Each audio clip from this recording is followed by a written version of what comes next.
அதாவது அறிவுலேயும் ஒரு அளவு இருக்குது. இதுதான் அளவு, இந்த அளவுக்கு மேலே அறிவு என்பது போகக்கூடாது அப்படின்னு. அறிவு அளவான அறிவுன்னா என்ன அர்த்தம்? எல்லாத்துலேயுமே அளவு இருக்குல்ல. எல்லாத்துலேயுமே உணவுலேயும் சரி, நாம் நடந்துக்கிற முறை, ஒரு நல்ல பண்புகள்லேயும் ஒரு அளவு இருக்குது. அளவுக்கு அதிகமான நல்ல பண்புகளில் போயிடக்கூடாது. அது மாதிரி அறிவுலேயும் ஒரு அளவு இருக்குது. அளவுக்கு அதிகமான பணத்தை சம்பாதிக்கக்கூடாது, அளவுக்கு அதிகமான அறிவையும் சம்பாதிக்கக்கூடாது. அப்போ அது அளவுக்கு அதிகமான அறிவுன்னா என்ன அப்படின்னாக்கா, அதாவது நான் பேசுகிறேன் அப்படின்னா எல்லாத்துக்கும் புரியணும். எனக்கு தெரிஞ்ச அறிவு அனைவருக்கும் புரிய வேண்டும். அப்படின்னா இப்போ ஒரு விஞ்ஞானி இருக்காருன்னு வச்சுக்கோங்க.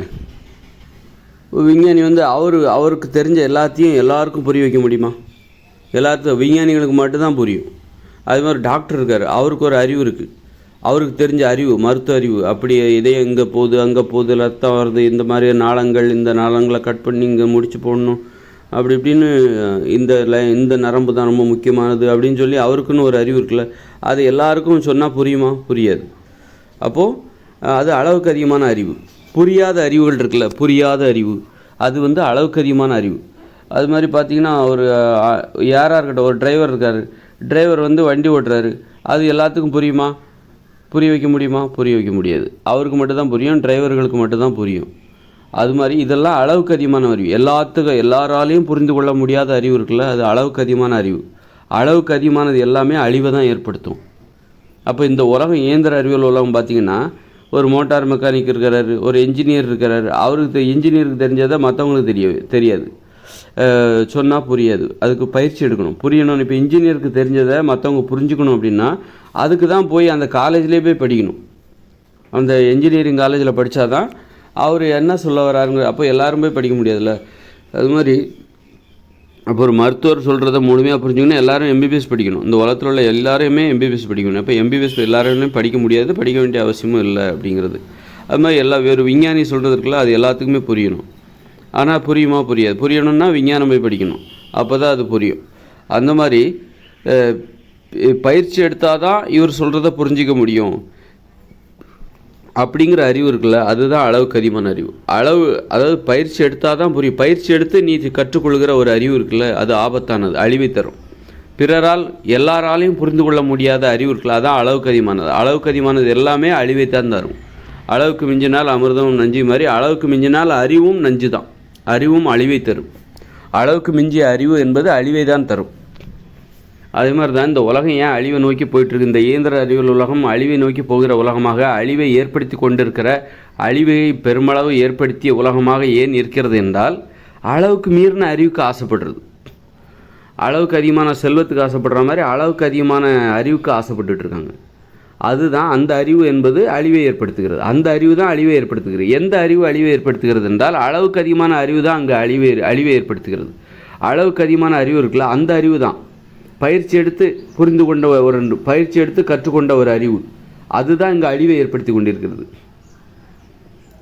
காலேஜில் போய் பல்கலைக்கழகத்தில் போய் இவங்க கற்றுக்கிறாங்கல்ல, பள்ளிக்கூடத்தில் போய், கல்லூரியில் போய், இது பள்ளிக்கூடத்தில் கற்றுக்கொள்கிற அறிவு, கல்லூரியில் கற்றுக்கொள்கிற, இது எல்லாமே அளவுக்கு அதிகமான அறிவு தான். இந்த அறிவு தான் இன்றைக்கி அழிவை ஏற்படுத்தி கொண்டிருக்கு. இந்த அறிவு தான் இந்த இயந்திர அறிவியல் உலகத்தையும் ஏற்படுத்திச்சுது. இயந்திர அறிவியல் உலகில் நமக்கு நிறைய நல்லது கிடைக்கிற மாதிரி நம்ம நினச்சிப்போம். அதே மாதிரி அதற்கு இணையாக தீயதையும் ஏற்படுத்தி கொண்டிருக்கிறது, அழிவுகளையும் ஏற்படுத்தி கொண்டிருக்கிறது. மனுஷங்களை சாகடிச்சுக்கிட்டும் இருக்குது.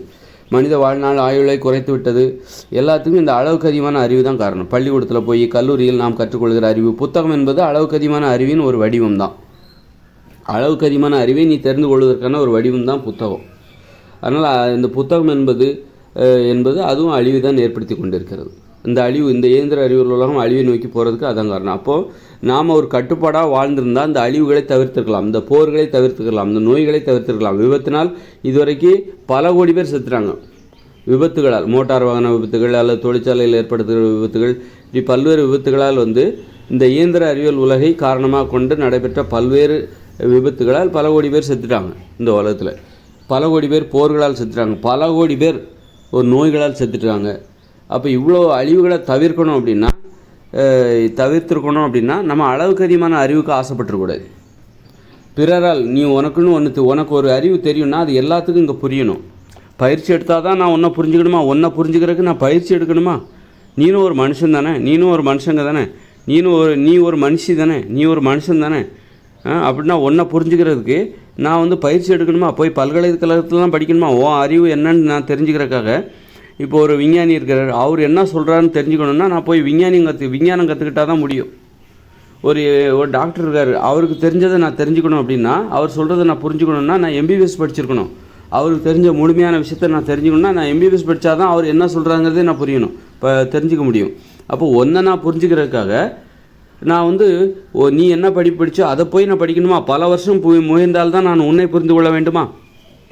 ஒரு மனுஷங்களை புரிஞ்சுக்கிறதுக்கு எவ்வளோ பெரிய கஷ்டப்பட்டால் தான் புரிஞ்சுக்கணும். ஒரு மனுஷனை புரிஞ்சுக்கணுன்னா ஒருத்தர் வந்து எவ்வளோ கஷ்டப்பட வேண்டியிருக்கு பாருங்கள். இவ்வளோ கஷ்டப்பட்டால் தான் நான் உன்னை புரிஞ்சுக்கணுமா? அப்போ அதுதான் வந்து ஒரு புரிதல். ஒருத்தரை புரிஞ்சுக்கிறதுக்கு எவ்வளோ பெரிய தடை இருக்குது பாருங்கள். மனுஷங்க புரிஞ்சுக்கணும் அப்படின்னு நம்ம மனித உணர்வுகளை புரிந்து கொள்ள வேண்டும் என்றால் அதற்கு இங்கே எவ்வளோ பெரிய தடை இருக்குது பாருங்கள். சாதாரணமாக புரிஞ்சிக்க முடியாது.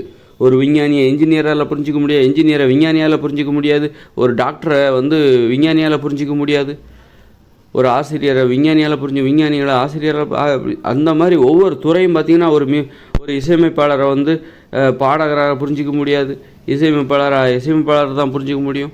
ஒவ்வொரு துறை சார்ந்த பிரச்சனைகளை இன்னொரு துறை சார்ந்தவர்கள் தெரிஞ்சிக்க முடியாது. அப்போது நாம் எப்படி வாழ்ந்திருக்கணும் அப்படின்னா, ஒவ்வொருத்தரையும் எல்லாருமே புரிஞ்சுக்கணும், எல்லாருமே எளிதாக புரிஞ்சுக்கணும். பயிற்சி எடுத்தால் தான் நான் உன்னை புரிஞ்சிக்க முடியும் அப்படின்லாம். அப்போ தான் வந்து இங்கே வந்து தடை இல்லாத ஒரு அறிவு என்பது ஏற்படும். அப்போ நாம் என்ன மாதிரியான தொழில் செஞ்சுருக்கணும் அப்படின்னா, இங்கே இருக்கிற எல்லா தொழிலையும் எல்லாருமே செய்யணும், எல்லாருமே செய்ய முடியணும். அந்த அளவுக்கு. அப்போ அது முடியுமா? முடியாது தானே. முடியும். எப்போ முடியும்னா தொழிலின் திறன் அதை அளவு குறைச்சிடணும். ஒரு மருத்துவரை எல்லாராலையும் இங்கே மருத்துவம் பார்க்க முடியணும், எல்லாராலையும் இங்கே வந்து அனுமதிக்கப்பட்ட 30 தொழில்களை தான் செய்யணும். ஒரு 30 தொழில் எதெல்லாம் ஈஸியாக செய்ய முடியுமோ அந்த தொழிலை தான், எல்லாராலையும் செய்ய முடியுமோ அந்த தொழிலை தான் இங்கே செய்யணும். அப்போ தான் நமக்கு இந்த அழிவே ஏற்பட்டிருக்காது. 30 தொழில், அதாவது எல்லாராலுமே செய்ய முடியும், சுழற்சி முறையில் வருது. இப்போ நீங்கள் வந்து வாழ்நாள் முழுதும் நான் ஆசிரியராக வேலை பார்த்தேன், வாழ்நாள் முழுதும் நான் விஞ்ஞானியாக வேலை பார்த்தேன் அப்படின்லாம் இல்லாமல் நான் எல்லா தொழிலுமே செய்யணும். ஒரு வருஷத்துக்கு நான் ஒரு தொழில் செய்யணும். அப்போ அப்படி செய்யணும் அப்படின்னா அந்த தொழில் எளிதாக இருக்க வேண்டும். தொழில் அனைத்துமே எளிதாக இருந்தால் வாழ்க்கையும் எளிதாக இருக்கும். அப்போ எல்லாராலையுமே செய்ய முடிகிற தொழில் கண்டிப்பாக எளிதாக தான் இருக்கும். எல்லாராலையுமே கண்டிப்பாக ஒரு எம்பிபிஎஸ்லாம் படிக்க முடியாது, எல்லாராலையும் விஞ்ஞானி ஆக முடியாது, எல்லாராலையும் ஆசிரியர் ஆக முடியாது. ஆனால் எல்லாராலையும் ஒரு மருத்துவம் செய்ய வேண்டும் என்றால் மருத்துவமே எளிதாக இருக்க வேண்டும். மருத்துவம் எளிதாக இருக்கணும்னா என்ன பண்ணணும்? மக்களுடைய வாழ்க்கையும் எளிதாக இருக்கணும், எளிமையாக இருக்கணும், பாதுகாப்பாக இருக்கணும். அப்போ தான் மருத்துவமும் எளிதாக இருக்கும். மக்களுடைய வாழ்க்கை ஆபத்தாக இருக்கிறதுனால தான் மருத்துவமும் ரொம்ப ஆபத்தாக இருக்குது, ரொம்ப கஷ்டமாக இருக்குது. மருத்துவம் பார்க்குறது இன்றைக்கி கஷ்டமாக இருக்குது. மருத்துவராக இருப்பது என்பது ரொம்ப கஷ்டம். காரணம், மக்களுடைய வாழ்க்கைக்கு ரொம்ப கஷ்டமாக இருக்குது. மக்களுடைய வாழ்க்கையில் ரொம்ப ஆபத்து இருக்குது. நோயை ஏற்படுத்துகிற உணவுகளை உண்ணுகிறார்கள், விபத்துகளை ஏற்படுத்துகிற வாழ்க்கையை வாழ்கிறார்கள். அப்போ அவர்களுக்கு சிகிச்சை அளிக்கிற மருத்துவர்கள் கண்டிப்பாக சாதாரணமானவங்களாக இருக்க முடியாது. அவர்களுக்கு அளவுக்கு அதிகமான திறமை தேவைப்படுகிறது. ஒரு மருத்துவர் ஏன் அளவுக்கு அதிகமான திறமையோடு இருக்கிறார் என்றால் மக்கள் அந்த மாதிரி பிரச்சனையில் மாட்டிக்கிட்டு இருக்காங்க. நோய்களை ஏற்படுத்துகிற, இதயத்தில் அடைப்பை ஏற்படுத்துகிற உணவுகளை உண்ணுகிறார்கள். சிறுநீரகங்கள் செயலிழந்து போகிற அளவுக்கு அவர்களுடைய உணவு முறை, வாழ்க்கை முறை இருக்கிறது. விபத்துகளை ஏற்படுத்திக் கொள்கிறார்கள். வாகனங்களில் பயணித்து விபத்துகளை ஏற்படுத்திக் கொள்கிறார்கள். உடம்பெல்லாம் வந்து பயங்கரமாக காயம் ஏற்பட்டு உடல் பாகங்கள் துண்டாகிறது. அப்போ அதெல்லாம் சரி செய்யணும் அப்படின்னா அந்த மருத்துவர்கள் அதற்கு தகுந்தாற் போன்ற திறனை பெற்றிருக்க வேண்டும். இப்போ மக்கள் எளிமையாக வாழ்ந்துட்டா அவ்வளோ திறமை தேவையில்லை. ஒரு மருத்துவருக்கு அந்த அளவுக்கு திறமை தேவையில்லை. மக்கள் எளிமையாக வாழ வேண்டும் என்றால் மக்கள் செய்கின்ற தொழில் எளிதாக இருக்க வேண்டும். ஒரு எளிமையான வாழ்க்கைக்கு எது அடிப்படைனா மக்கள் செய்கின்ற தொழில் ரொம்ப எளிமையாக இருக்கணும். அந்த காலத்தில் மருத்துவம் என்பது எளிதாக இருந்தது. காரணம் என்ன? மக்கள் எளிமையாக வாழ்ந்து கொண்டிருந்தார்கள். அந்த காலத்துலனா ஒரு 2000 வருஷத்துக்கு முன்னாடின்னு வச்சுக்கோங்களேன், எல்லோரும் விவசாயம் தான் பார்த்தாங்க. கண்டிப்பாக அவங்களுக்கு விபத்து ஏற்படாது. விபத்துனா ஒரு கார் ரெண்டு கார் மோதிக்கிட்டு, பைக்கு மோதிக்கிட்டு ஆக்சிடெண்ட் ஆகி தலை துண்டாகி தலை செதஞ்சி டயர் தலை உடம்பு மேலே ஏறி இந்த மாதிரி விபத்துக்கள்லாம் அன்றைக்கி ஏற்படல. அதை சரி செய்ய வேண்டிய மருத்துவர்களும் அன்றைக்கி தேவையில்லை. அன்றைக்கி ஏற்படாதனால அன்றைக்கி அது தேவையில்லை. இன்றைக்கி ஏற்படுறதுனால அந்த மருத்துவர்களும் அதற்கு தகுந்தாற்ப வந்து தங்களை தயார்படுத்தி கொள்ள வேண்டியிருக்கு. இந்த மாதிரி மக்களுக்கு பிரச்சனை ஏற்படுது, இந்த அளவுக்கு விபத்துகளால் கோரமாக சிதைகிறது உடம்பு, அதையெல்லாம் சரி செய்வதற்கு நீங்கள் தயாரா? அது மாதிரி தீ விபத்து, தீயில் எரிஞ்சு போயிடுறாங்க. அது காரணம் என்னென்னா வீட்டுக்கு வீடு எளிதாக தீயை பற்ற வைக்க முடியுது. இன்றைக்கி தீப்பெட்டி தீப்பெட்டி இருக்குது, லைட்டர் இருக்குது, கேஸ் ஸ்டவ் இருக்குது, நெருப்பை எளிதாக பற்ற வைக்க முடியுது. அதனால் தீ விபத்து ஏற்படுகிறது. அதனால் அதை சரி செய்வதற்கு மருத்துவர்கள் தயாராக இருக்கிறார்கள். அந்த திறன் அவர்களுக்கு வேண்டும். ஆனால் அந்த காலத்தில் நெருப்பை பற்ற வைக்க தீப்பெட்டியை 300 வருஷத்துக்கு முன்னாடி தான் கண்டுபிடிச்சிருக்காங்க. அப்போ 300 வருஷத்துக்கு முன்னாடி என்ன பண்ணாங்க? நெருப்பை பற்ற வைப்பதற்கு ரொம்ப சிரமப்பட்டிருப்பாங்க. சிகரெட் பிடிக்கவே முடியாது, பீடி குடிக்கவே முடியாது. பீடி குடிக்கணும்னா எப்போ வேணாலும் நீங்கள் நெருப்பை பற்ற வைக்கணும். அப்போ பாருங்கள், இப்போ ஒரு விஷயம் கிடைக்குது பாருங்கள். சிகரெட் பிடிக்கிறதுக்கு என்ன காரணம்? நிறைய புகைப்பிடிக்கிற பழக்கம் அதிகமாக இருக்கிற எளிதாக நெருப்பு பற்ற வைப்பது ஒரு காரணமாக இருக்கிறது. அப்போ 300 வருஷத்துக்கு முன்னாடி தான் தீப்பெட்டி கண்டுபிடிச்ச பிறகு தான் சிகரெட் பிடிக்கிற வழக்கம் இந்த உலகத்தில் அதிகமாக மாறியது. அப்போ இதுலேருந்து என்ன தெரியுது பாருங்கள், இந்த மாதிரி ஒரு தீப்பெட்டிங்கிறது புகைப்பிடிக்கிற வழக்கத்தை அதிகமாக்கியது, தீ விபத்துகளை அதிகமாக்கியது. எளிதாக நினச்சா அப்போ ஒரு தீப்பெட்டி கண்டுபிடிக்கிறதுக்கு முன்னாடி நீங்கள் நெருப்பை பற்ற வைக்க முடியாது. ஒரு சமைக்கணும் அப்படின்னா என்ன பண்ணுவீங்க? பக்கத்து வீட்டில் போய் தீயை வாங்கிட்டு வருவீங்க, கங்கு வாங்கிட்டு வருவீங்க. அந்த மாதிரி அனுபவம்லாம் எனக்கு 30 வருஷத்துக்கு முன்னாடியே அப்படி ஒரு வழக்கம் இருந்துங்க. பக்கத்து வீட்டில் போய் நெருப்பு வாங்கிட்டு வருவாங்க. கொட்டாங்குச்சியில் போயிட்டு சிரட்டைன்னு சொல்லுவாங்க எங்கள் ஊரில், தேங்காய் சிரட்டை. அது அந்த கொட்டாங்குச்சியில் போயிட்டு நெருப்பு வாங்கிட்டு வருவாங்க. அந்த தீப்பெட்டி சில வீட்டில் இருக்காதா, போய் பக்கத்து வீட்டில் போய் தீப்பெட்டி இல்லைன்னா நெருப்பு கொடுங்க அப்படிம்பாங்க. அந்த மாதிரி வழக்கெல்லாம் இருந்தது. அப்போது தீப்பெட்டி கண்டுபிடிக்காதப்படாத காலங்களில் தீக்காக என்ன பண்ணாங்கன்னா நெருப்பை சேமித்து வைக்கிற, நெருப்பு எப்போதும் அணையாமல் எரிந்து வைக்கிற அந்த வழக்கம் அவங்ககிட்ட கண்டிப்பாக இருந்திருக்கு. வேறு வழி இல்லை. ஒவ்வொரு வாட்டி நீங்கள் நெருப்பை உருவாக்கிட்டு இருக்க முடியாது. அப்போ அவங்க சிகரெட் பிடிக்கிற வழக்கமே அந்த காலத்தில் இருந்திருக்காது. சிகரெட் பிடிக்கிற வழக்கம் வீட்டில் இருந்தால் பற்ற வச்சுக்கலாம், வீட்டில் நெருப்பு இருந்தால் பற்ற வச்சுக்கலாம். வெளியில் எங்கேயும் போகிறாங்க, நெருப்பை தூக்கிட்டே போக முடியுமா? போக முடியாது. அப்போ இந்த மண்ணெண்ணெய் விளக்கெல்லாம் வந்ததுக்கப்புறம் தான் அகல் விளக்கு வந்தது, அரிக்கன் லைட்லாம் வந்தது. அப்போ நெருப்பை பற்ற வச்சுக்கலாம். அப்போ சிகரெட் பிடிக்கிற வழக்கம் மெதுவாக அதிகமாகுது. பார்த்திங்களா? ஒரு நடைமுறை தான் மனித வாழ்வில் ஒரு புகைப்பிடிக்கிற வழக்கத்துக்கும் அதனால் ஏற்படுகிற புற்றுநோய்களுக்கும் காரணமாகுது. வாய் புற்றுநோய் ஏற்படுவதற்கு ஒரு நோய் எப்படி உருவாகுது பாருங்கள். நெருப்பை எளிதாக கண்டுபிடிக்கிற அந்த வழக்கம் வர்றதுனால தான் அப்போ சிகரெட் பிடிக்கிற வழக்கத்தை ஒழிக்கணும்னா வேறு வழியே இல்லை, தீப்பெட்டியை ஒழிச்சாகணும். அப்புறம் லைட்டரை ஒழிச்சாகணும். நெருப்பை நீ எளிதாக பற்ற வைக்காத. இன்றைக்கி சமைச்சு சாப்பிட்றதுனால தான் இவ்வளோ நோய்கள், கோடிக்கணக்கான பேர் ஒவ்வொரு வருஷமும் செத்துக்கிட்டு இருக்காங்க. அப்படின்னா அதுக்கு என்ன காரணம்? இந்த நெருப்பு பற்ற வைக்கிறாங்கள, சமைச்சு சாப்பிட்றது தான் காரணமாக. அப்போ நெருப்பை எளிதாக பற்ற வைக்கிற அந்த முறை தான் காரணம். அப்போ லைட்டரு, கேஸ் ஸ்டவ்வு, அப்புறம் தீப்பெட்டி, இதெல்லாம் நோய்களுக்கு காரணமாக இருக்கிறது. இன்றைக்கி கரண்ட்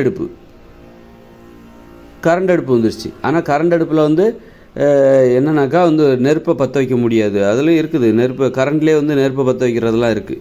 இந்த பொட்டி கடையில் மாட்டியிருப்பாங்க, நெருப்பு அதில் பற்ற வைப்பாங்க. அந்த மாதிரி அப்போ 300 வருஷத்துக்கு முன்னாடி மக்கள் புகைப்பிடிக்கிற வழக்கம் குறைவாக இருந்தது என்று நாம் உறுதியாக சொல்லலாம். ரொம்ப குறைவாக. அப்போ புற்றுநோயும் குறைவாக இருந்திருக்கும், புகைப்பிடிப்பதால் ஏற்படுகிற நோய்களும் குறைவாக இருந்திருக்கும், ஆணித்தரமாக சொல்லலாம். அது அந்த மாதிரி மக்களுடைய வாழ்க்கை முறையை ஒவ்வொரு நடைமுறையும் அப்படி. அப்போது நம்ம எதுக்காக இதை சொல்ல வரோம் அப்படின்னா, மக்கள் அறிவில் ஒரு அளவோடு இருக்கணும். அளவுக்கு அதிகமான அறிவுக்கு போகக்கூடாது. இப்போ தீப்பெட்டியை கண்டுபிடிக்கிற அறிவு இருக்குது பாருங்கள், அது ஒரு அளவுக்கு அதிகமான அறிவுனால தான் தீப்பெட்டியை கண்டுபிடிச்சிருப்பாங்க. அந்த அறிவு பாருங்கள் அழிவை ஏற்படுத்துப்போம். எத்தனை பேருக்கு நோய்களை ஏற்படுத்துது. எத்தனை பேர் சமைச்சு சாப்பிட்றதுனால நமக்கு நல்லதுன்னு நம்ம நினைக்கிறோம். சமைச்சு சாப்பிட்டுட்டு இருக்கோம். 3 வேளையும் சமைச்சு சாப்பிட்றோன்னா என்ன காரணம்? தீப்பெட்டியும் லைட்டரும் தான் காரணம். கேஸு இதெல்லாம் தான் காரணம். அதனால் நோய் வருது. ருசியாக இருக்குது, ஓகே சரி, நோய் வருது, என்ன பண்ண போகிற? உடம்புல பயங்கரம் குணப்படுத்தவே முடியாது. அப்புறம் இதில் அப்புறம் டாக்டர் இதிலேயே நீ சாப்பிடக்கூடாதுங்கிறார். நீ சமைச்சு சாப்பிட்ற உணவுகளை தவிர்த்து விடு, இந்த மாதிரி உப்பு போட்டு சாப்பிடாத, அதை சாப்பிடாத, இனிப்பாக சாப்பிடாத அப்படின்றாரு. இதை சாப்பிடணுங்கிறக்காக தான் நீ நெருப்பே பற்ற வைக்கிறதுக்கு தீப்பெட்டியை கண்டுபிடிச்ச, கேஸ் அடுப்பெல்லாம் வரவழைச்ச. இப்போ டாக்டர் என்ன அதை சாப்பிட்டு கடைசியில் அதை நீ சாப்பிடக்கூடாதுன்னு தான் டாக்டர் சொல்கிறார். கடைசியில் என்ன சொல்கிறாரு? இதெல்லாம் நீங்கள் சாப்பிடாதீங்க அப்படின்றார். உணவு பத்தியம் இருக்கணும் அப்படின்றார். அந்த மாதிரி ஒரு அறிவுங்கிறது அளவோடு இருந்திருந்தால் நாம் இவ்வளோ அழிவுகளை சந்திச்சிருக்க வேண்டிய அவசியமே இல்லை. ஒரு அறிவுங்கிறது 30 தொழில் தான் இந்த அதாவது ஒரு ஊரில் 30 தொழில் செய்யணும். 30 தொழிலும் எளிதாக இருக்கணும். அதில் மருத்துவமாக இருக்கலாம், கல்வி கற்பிக்கிறதா இருக்கலாம், அல்லது நீ எந்த தொழில், அதாவது இயந்திர அறிவியல் உலகம் என்பது எப்படி இருந்திருக்க வேண்டும் என்று நான் சொல்லுகிறேன். ஒரு பாதுகாப்பானதாக இருந்திருக்க வேண்டும் என்றால் அந்த இயந்திர அறிவியல் உலகம் எப்படி இருந்திருக்கணும் அப்படின்னு ஒரு 30 தொழில். சாலை அமைப்பதற்கு தாரெலாம் தேவையில்லை. அதாவது ஒரு ஒரு வேலையை பார்த்தா உடனே கற்றுக்கணும். அதுக்காக போய் படிக்கிறது. இன்றைக்கி ஒரு வேலையை கற்றுக்கிறதுக்காக தான் 1ஆம் வகுப்பு 2ஆம் வகுப்பு 12ஆம் வகுப்பு காலேஜி அப்புறமா அப்படி இவ்வளோ வேலையை இவ்வளோ வருஷம் படித்தா தான் நீ ஒரு வேலையை செய்ய முடியும். இந்த மாதிரி பள்ளிக்கூடத்துக்கு போய் படிக்காமல் நீ ஒரு வேலையை செய்யணும். அதுதான் பார்த்த உடனே செய்கிற வேலை. அந்த வேலை தான் எளிதான வேலை. அந்த வேலை மூலமும் உனக்கு கிடைக்கிற அறிவு இருக்குல்ல, அதுதான் வந்து அளவான அறிவு. பள்ளிக்கூடத்தில் போய் படித்து இவ்வளோ படித்து உனக்கு வருகிற அறிவுங்கிறது அளவுக்கு அதிகமான அறிவு. அதுதான் அழிவை ஏற்படுத்துகிறது. அப்போ நம்ம அழிவெல்லாம் நிப்பாட்டணும் அப்படின்னா இந்த பள்ளிக்கூடங்களை மூடணும், புத்தகங்களை வந்து எரிக்கணும், இயந்திர அறிவியல் உலகத்தை அழிக்கணும், இது வேண்டாம் அப்படின்னு. அப்போ அது நம்ம செய்ய வேண்டிய தானாக நடக்கும். நாம் வந்து இதுக்கு போய் பிரச்சாரம் பண்ணிகிட்டு இருக்க வேண்டிய அவசியம் இல்லை. அது வந்து நடைமுறையில் சாத்தியமும் கிடையாது. ஆனால் அது தானாக நடக்கும்போது வேறு வழியே இல்லை. அந்த மாற்றத்திற்கு மக்கள் மாறித்தாங்கணும். அது தானாக நடக்கும். 2040 தானாக நடக்கும். மூளையின் செயல்பாடுகளில் அந்த மாற்றம் இந்த உலகத்தில் நடக்கிற எல்லா செயல்பாடுகளுக்கும் எது காரணம்? மூளையில் நடக்கின்ற அந்த சிந்தனை தான் காரணம். மனசு தொடர்ச்சியாக இயங்கிக்கிட்டே இருக்கா? இடைவெளியே இல்லாமல் இயங்கிக்கிட்டே இருக்கா? கடினமாக உழைத்து கொண்டே இருக்கிறதா? வந்துக்கிட்டே இருக்கா? எண்ணங்களும் கனவுகளும் சிந்தனைகளும் யோசனைகளும் கற்பனைகளும் வந்து கொண்டே இருக்கிறதா? அதுதான் அந்த மூளையின், அதுதான் மனசோட கடினமான உழைப்பு. அந்த உழைப்பு தடுத்து நிறுத்தப்படுகிறது. அதுதான் இங்கே நடக்கிற கடின உழைப்புகளுக்கு, முரட்டுத்தனமான இந்த மனித வாழ்க்கை முறை, இந்த மாதிரி இயந்திர அறிவியல் உலகம், இது எல்லாத்துக்கும் உருவாவதற்கு, எல்லாம் உயிரை பணயமாக வச்சு இந்த மாதிரி கடினமாக உழைப்பதற்கு, பேராசைகளுக்கு எல்லாத்துக்கும் காரணம் அந்த மனதின் உழைப்பு தான் காரணம். அப்போ மனதின் உழைப்பு வந்து எளிதாக மாறும்போது அதில் நிறைய இடைவெளி, தொடர்ச்சியாக எண்ணங்கள் வராது, தொடர்ச்சியாக கனவுகள் சிந்தனைகள் யோசனைகள் கற்பனைகள் வராது. அப்பப்போ வரும், அப்பப்போ இடைவெளி விட்டு வரும். நீங்கள் தியானம் இருக்கும்போது உங்கள் மனது எப்படி மனதில் வந்து எண்ணங்கள் கனவுகள் சிந்தனைகள் யோசனைகள் எதுவுமே வராமல் அப்படி வெறுமையாக இருக்குது உங்கள் மனசு, அது மாதிரி தான் அப்பப்போ வெறுமையாக இருக்கும். அப்புறமா ஒரு யோசனை வரும், அப்புறமா வெறுமையாக இருக்கும், அப்புறமா யோசனை வரும், ஏதாவது ஒரு சிந்தனை வரும், அப்படித்தான் வரும். அப்போ நீங்கள் உங்களால் கடினமாக உழைக்க முடியாது, அளவுக்கு அதிகமான அறிவை வளர்த்துக்க முடியாது, ஒரு தொடர்ச்சியாக கடினமாக எந்த வேலையும் செய்ய முடியாது, தொடர்ச்சியாக பேச முடியாது. இப்போ நான் பேசுகிறேன் அப்படின்னா தொடர்ச்சியாக பேசுகிறேன்னா அப்படி அங்கங்கே பிட்டு எடிட்டிங் கிடையாது, வீடியோ எடிட்லாம் கிடையாது, அதுவும் இருக்குது. அப்புறம் வந்து அப்படியே சம்மந்தம் இல்லாமல் ஒரு டாபிக் ஒன்று பேசிகிட்டு இருக்கேன், டக்குன்னு அடுத்த வரி வேறு எங்கேயோ போகுது. இப்படி தான், இது ஒரு செயற்கையான பேச்சு தான். ஒரு இயல்பாக பேசணும் அப்படின்னா 4 பேர் ஒன்றா உட்காந்து இயல்பாக அவர் ஒரு கருத்தை சொல்லுவார், அப்புறம் அவர் நிறுத்திப்பார். இயல்பாகவே நிறுத்திடணும்.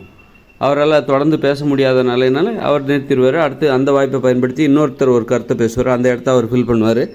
அப்புறம் அவரும் கொஞ்சம் நேரம் தான் பேசுவார், அப்புறம் அவர் நிறுத்திப்பார், அப்புறம் இன்னொருத்தர் பேசுவார். இப்படி எல்லாத்துக்கும் ஒரு சம வாய்ப்பு இதனால் கிடைக்குது. கலந்துரையாடல் இன்றைக்கி வந்து பார்த்திங்கன்னா கலந்துரையாடுகிற அந்த வழக்கம் ஏன் இல்லைன்னா, ஒருத்தர் தொடர்ந்து கண்டினியூவாக பேசுகிறதுனால இன்னொருத்தர் பேசுகிறதுக்கு வாய்ப்பு இல்லை.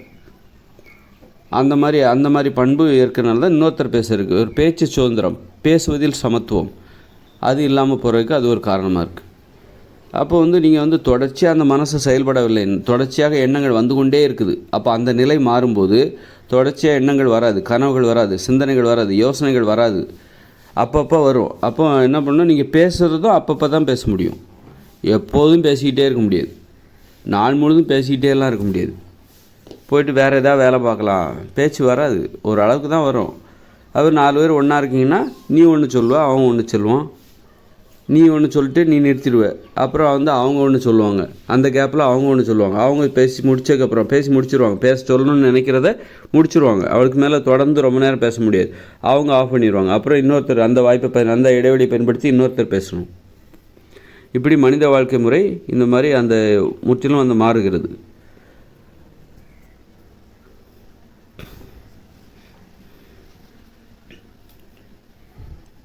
இந்த மாதிரி அளவுக்கு அதிகமான அறிவை வளர்த்து கொள்ள முடியாத அந்த நிலைக்கு மக்கள் போகிறாங்க. அதுக்கு மனசோட செயல்பாடு தான் காரணம்.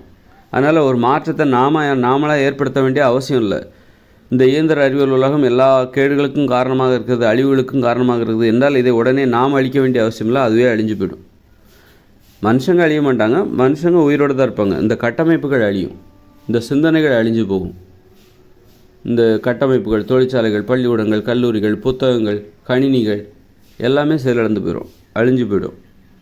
அப்புறம் புதிய வாழ்க்கை.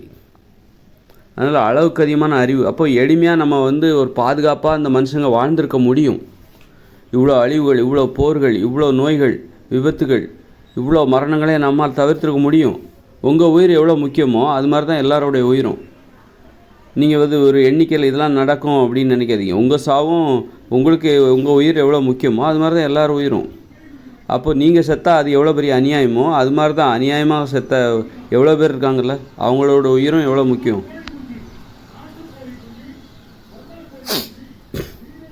இப்போ நீங்கள் செத்து போனீங்கன்னா எவ்வளோ அநியாயம் அது இந்த உலகத்தில். நீங்கள் செத்து போயிட்டீங்க, ஒரு விபத்து ஏற்பட்டு, ஒரு மோட்டார் வாகன விபத்து ஏற்பட்டு கொடூரமாக செத்து போயிட்டீங்கப்பா. அப்போ அது எவ்வளோ பெரிய அநியாயம். உங்களால் அதை ஏற்றுக்க முடியுமா? ஏற்றுக்க முடியாதுல்ல. அது மாதிரி தான் இந்த உலகத்தில் ஒவ்வொரு வருஷம் 10 லட்சம் பேர் செத்துக்கிட்டு இருக்காங்க.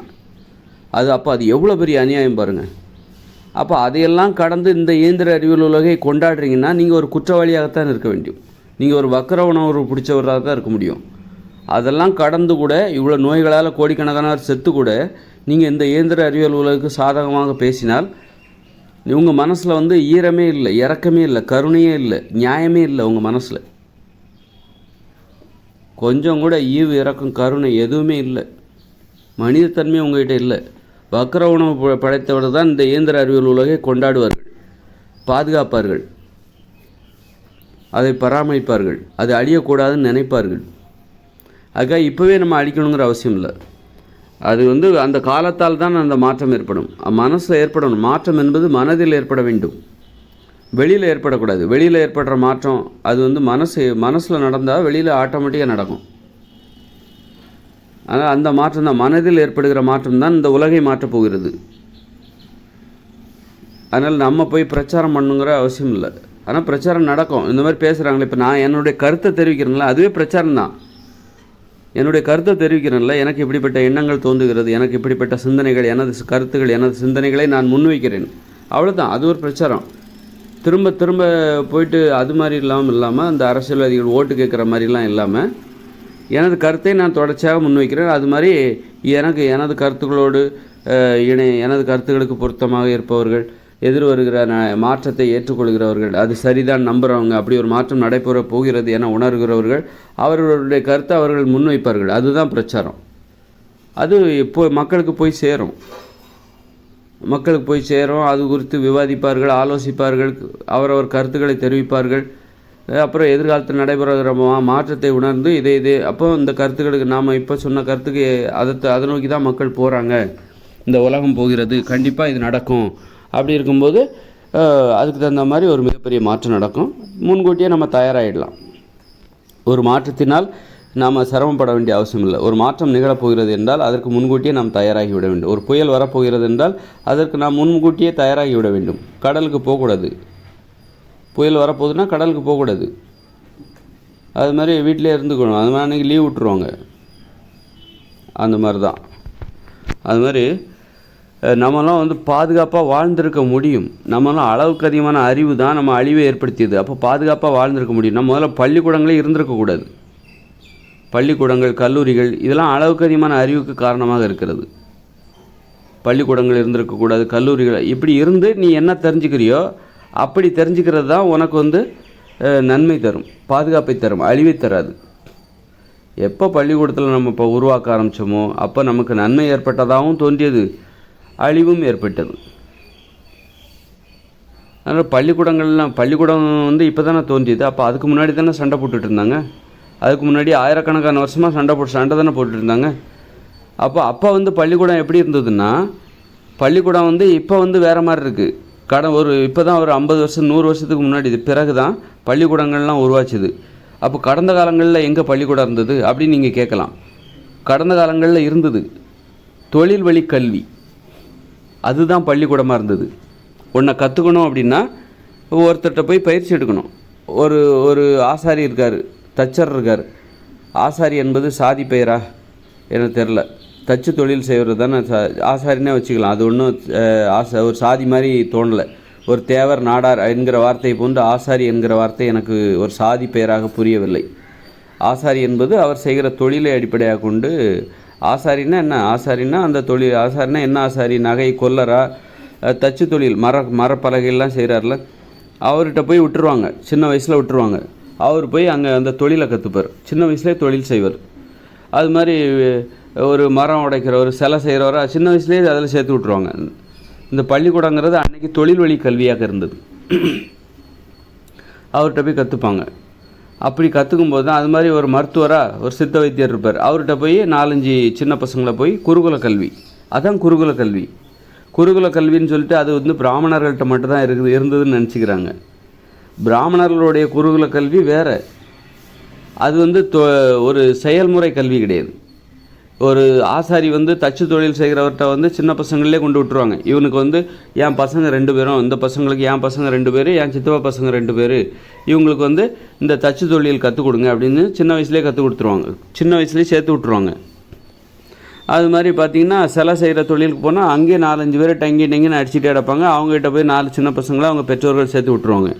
இப்படி அந்த காலத்தில் வந்து ஒவ்வொரு தொழில் சித்த வைத்தியர்கிட்ட போய் 4 சின்ன பசங்களை 4 பேர், அவர்கிட்ட ஒரு 10 பேர் இருப்பாங்க. 10 பேர் இருப்பாங்களா, அவங்களுக்கு உணவு கொடுக்குற வேலையை வந்து ஃபீஸ் கட்டி தான் அன்றைக்கி படிச்சிருக்காங்க. ஃபீஸ் கட்டி அந்த பெற்றோர்கள் பிள்ளைகளை சேர்த்து விட்றாங்க பாருங்கள். அந்த பிள்ளைகளை சேர்த்து விட்ற பெற்றோர்கள் அப்பப்போ தட்சணம், குரு தட்சணம் கொடுப்பாங்க. அந்த என் பிள்ளைகளுக்கு கற்றுக் கொடுங்க, இந்தாங்க வீட்டில் உள்ள அரிசி அப்படி இப்படின்னு கொடுப்பாங்க உங்களுக்கு. அப்போ அன்றைக்கி காசு கொடுத்து தான் கற்றுக்கிட்டு இருந்திருக்காங்க. அப்புறம் விவசாயமும் பார்த்துருந்துருப்பார். ஒருவேளை விவசாயம் ஒரு உபத்தொழிலாக இருந்திருக்கும். குருகுல கல்விங்கிறது அன்றைக்கி வந்து அந்த பெற்றோர்கள் வந்து பிள்ளைகளை வந்து இந்த மாதிரி தொழில் செய்கிற இடத்துல கொண்டு விட்டுருவாங்க. விட்டுட்டு என் பிள்ளைகளுக்கு இந்த தச்சு தொழிலை கற்றுக் கொடுங்க, அந்த அந்த கொல்லர் தொழிலை கற்றுக் கொடுங்க, இந்த சண்டை செய்கிற தொழிலை கற்றுக் கொடுங்க, இந்த இந்த கருவிகள் செய்கிற மண்வெட்டி தொழில் செய்கிற கருவி, அருவா செய்கிற கருவி அதெல்லாம் கற்றுக் கொடுங்க, கதவு செய்கிற ஜன்னல் தொழிலை கற்றுக் கொடுங்கன்னா அந்தந்த தொழில் செய்கிறவங்ககிட்ட பிள்ளைகளை விட்டுருவாங்க. பிள்ளைகளை விட்டு அதற்கு உரிய அந்த பிள்ளைகளுக்கு தேவையான உணவுகளை பெற்றோர்கள் அப்பப்போ கொடுப்பாங்க. இந்தாங்க அரை மூட்டை நெல்லெல்லாம் அப்போ இருந்திருக்காது அந்த காலங்களில். மின் மோட்டார் வந்ததுக்கப்புறம் தான் நெல்லெல்லாம் வந்து பரவலாகியது. ஏன்னா நெல்லெல்லாம் விளைவிப்பதற்கு நிறைய தண்ணி தேவை. அதனால் நிறைய தண்ணி ஏற்றம் இறைச்சி அவ்வளோ தண்ணியெல்லாம் நிலத்தில் வந்து நெல் வயலில் சேமிக்க முடியாது. அதனால் கண்டிப்பாக சோளம், கடலை, இந்த மாதிரி கடலைங்கிறது மணிலா நாட்டிலேருந்து வந்தது. அதனால் அந்த காலங்களில் வந்து நிலக்கடலைலாம் இருந்திருக்காது. வேறு பயிர்கள், பழங்கள், காய்கறிகள் அப்பப்போ என்ன பண்ணுவாங்க, அந்த பெற்றோர்கள் வந்து பிள்ளைகள் குருகுல கல்வி கற்கிறாங்களோ அவங்களுக்கு கொண்டு கொடுப்பாங்க. அது வச்சு அந்த மாதிரி குருகுல கல்வி என்பது அதன் மூலம் ஊக்கம் பெற்றது. ஒரு மக்கள் அந்த மாதிரி ஒருத்தருக்கு இன்னொருத்தர் கற்றுக் கொடுக்கும்போது அந்த மாதிரி கற்றுக் கொடுக்குறவங்களுக்கு நல்ல வருமானம் வந்தது. அந்த மாதிரி தொழில் வழி கல்வி தான் அன்னைக்கு இருந்தது. அந்த காலத்தில் தொழில் வழி கல்வி, குருகுல கல்விங்க. அதுவும் பிராமணர்கள் பார்த்திங்கன்னா அவங்க வெறும் இந்த அவங்களுடைய குருகுல கல்வி முற்றிலும் வேறாக இருந்தது. சும்மா சமஸ்கிருதம், வேத புராணம், சடங்கு இந்த மாதிரி இருந்தது. மற்றவங்களுடைய குருகுல கல்வி அப்போ அந்த காலத்தில் உலகம் முழுக்கவே குருகுல கல்வி இருந்தது. நாம் நினச்சிக்கிறோம் ஏதோ பிராமணர்கள் மட்டும்தான் வந்து குருகுலத்தில் கல்வி கற்றார்கள் அப்படின்னு நாம் நினச்சிக்கிட்டோம். தொழில் வழி கல்வி, மற்றவங்க எல்லாருமே தொழில் வழி கல்வியை கற்றுக்கொண்டார்கள் குருகுல கல்வி. அப்போ பள்ளிக்கூடங்கிறது எங்கே ஆரம்பிச்சுன்னா தொழில் வழிக்கு, அதாவது பயிற்சி எடுத்து இப்போ ஒருத்தர் 4-5 பசங்க போய் அவங்க அப்பா அம்மா வந்து என் பசங்களுக்கு இதை கற்றுக் கொடுங்க அப்படின்னா அவன் ஒரு 10 வருஷம் வேலை பார்த்தா தான் அந்த தொழிலை கற்றுக்க முடியும். அந்த அளவுக்கு கடினமானதாக இருந்தது. அந்த அளவுக்கு அதாவது பயிற்சி எடுத்தால்தான் நீ ஒன்றை கற்றுக்கொள்ள முடியும் என்றால் பார்த்த உடனே கற்றுக்கணும். அதுதான் தொழில், அதுதான் எளிதான தொழில், அதுதான் பாதுகாப்பான தொழில். பல வருடம் பயிற்சி எடுத்தால்தான் நீ இந்த தொழிலை கற்றுக்கொள்ள முடியும் அப்படின்னா அது கண்டிப்பாக அழிவை ஏற்படுத்தும். அவரை நீங்கள் புரிந்து கொள்ள முடியாது.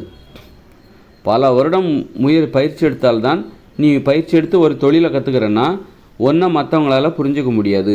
ஒன்றை மாதிரி பல வருடம் நீ செய்கிற தொழிலை நீ எப்படி கற்றுக்கொண்டாயோ அதுபோல் உன்னைப்போல் யாராவது பல வருடம் பயிற்சி செய்து அதே தொழிலை கற்றுக்கொண்டவர்களால் மட்டும்தான் உன்னை புரிந்து கொள்ள முடியும். மற்றவங்களால ஒன்றை புரிஞ்சிக்க முடியாது. அதனால் வந்து இப்படி தான் வந்து எல்லோரும் தனிமைப்பட்டு போயிட்டாங்க. இப்படி தான் ஒரு சாதி, ஒவ்வொரு தொழில் செய்கிறவங்களும் ஒவ்வொரு சாதியாக மாறிவிட்டார். ஒரு தொழில் செய்கிறவங்களால இன்னொருத்தவங்களை புரிஞ்சிக்க முடியாது. இப்படி ஒவ்வொரு தொழிலை செய்கிறவங்களால இன்னொருத்தரை புரிஞ்சுக்க, ஒரு சாதியினரை இன்னொருவரால் புரிஞ்சு கொள்ள முடியாது. ஒவ்வொரு சாதியினரையும் இன்னொருத்தரால் புரிஞ்சிக்க முடியாது. அப்போ அவங்க நம்ம வந்து ஒரு ஆட்டை புரிஞ்சிக்க முடியுமா, ஒரு மாட்டை புரிஞ்சிக்க முடியுமா? புரிஞ்சிக்க முடியாது. மாடை தான் புரிஞ்சிக்கும், மனுஷங்களை புரிஞ்சுப்பாங்க. அதனால் ஒரு தொழில் செய்கிறவங்க தான் புரிஞ்சுப்பாங்க. இன்னொரு தொழில் செய்கிறவங்களால புரிஞ்சிக்க முடியாது. புரிஞ்சுக்கணுன்னா பயிற்சி எடுக்கணும். நீங்கள் ஒரு மாட்டை புரிஞ்சுக்கணுமா, ஒரு நாயை புரிஞ்சுக்கணுமா, அது கூட நீங்கள் ஒன்றா உட்காந்து படுத்து தூங்கி எந்திரிச்சு அது கூட பேசி உங்களை புரிய வச்சு உங்கள் பாஷையை அதுக்கு கற்றுக் கொடுத்து அது பேசுகிற பாஷையை நீங்கள் கற்றுக்கிட்டு பயிற்சி எடுத்தால் தான் ஒரு நாய்கிட்ட நீங்கள் பழக முடியும். அது மாதிரி ஒரு சாதிக்காரங்க இன்னொரு சாதிக்காரங்கிட்ட பழகணுன்னா இன்னொரு சாதியினரை புரிந்து கொள்ள வேண்டும். அது ரொம்ப கஷ்டம். ஒரு சாதிங்கிறது என்னது? ஒரு தொழிலை அடிப்படையாக கொண்டது. அப்போ இன்னும் ஒரு டாக்டர் ஒரு இன்ஜினியரை புரிஞ்சுக்கணுன்னா, ஒரு டாக்டராக இருந்துக்கிட்டு இன்ஜினியரை புரிஞ்சுக்கணுன்னா கொஞ்சம் தான் புரிஞ்சிக்க முடியும். நீ மனுஷனாக இருந்துக்கிட்டு நாயை புரிஞ்சுக்கணுன்னா கொஞ்சம் தான் புரிஞ்சிக்க முடியும். நாயாக இருந்துக்கிட்டு ஒரு மனுஷங்களை புரிஞ்சுன்னா கொஞ்சம் தான். ஆனால் ஒரு நாயை பற்றி நல்லா புரிஞ்சுக்கணும் அப்படின்னா நாயோட பழகணும். ஒரு நாய் மனுஷங்களை புரிஞ்சுக்கணுன்னா அது மனுஷங்களோட ரொம்ப பழகணும். ஒரு ஆட்டோ அது மாதிரி மனுஷங்க இப்போ ஒரு தொழில் செய்கிறாரு அப்படின்னா ஒரு இன்ஜினியர் ஒரு விஞ்ஞானியை புரிஞ்சுக்கணும் அப்படின்னா இன்ஜினியராக இருந்து விஞ்ஞானியை புரிஞ்சுக்கணுன்னா கொஞ்சம் தான் புரிஞ்சிக்க முடியும்.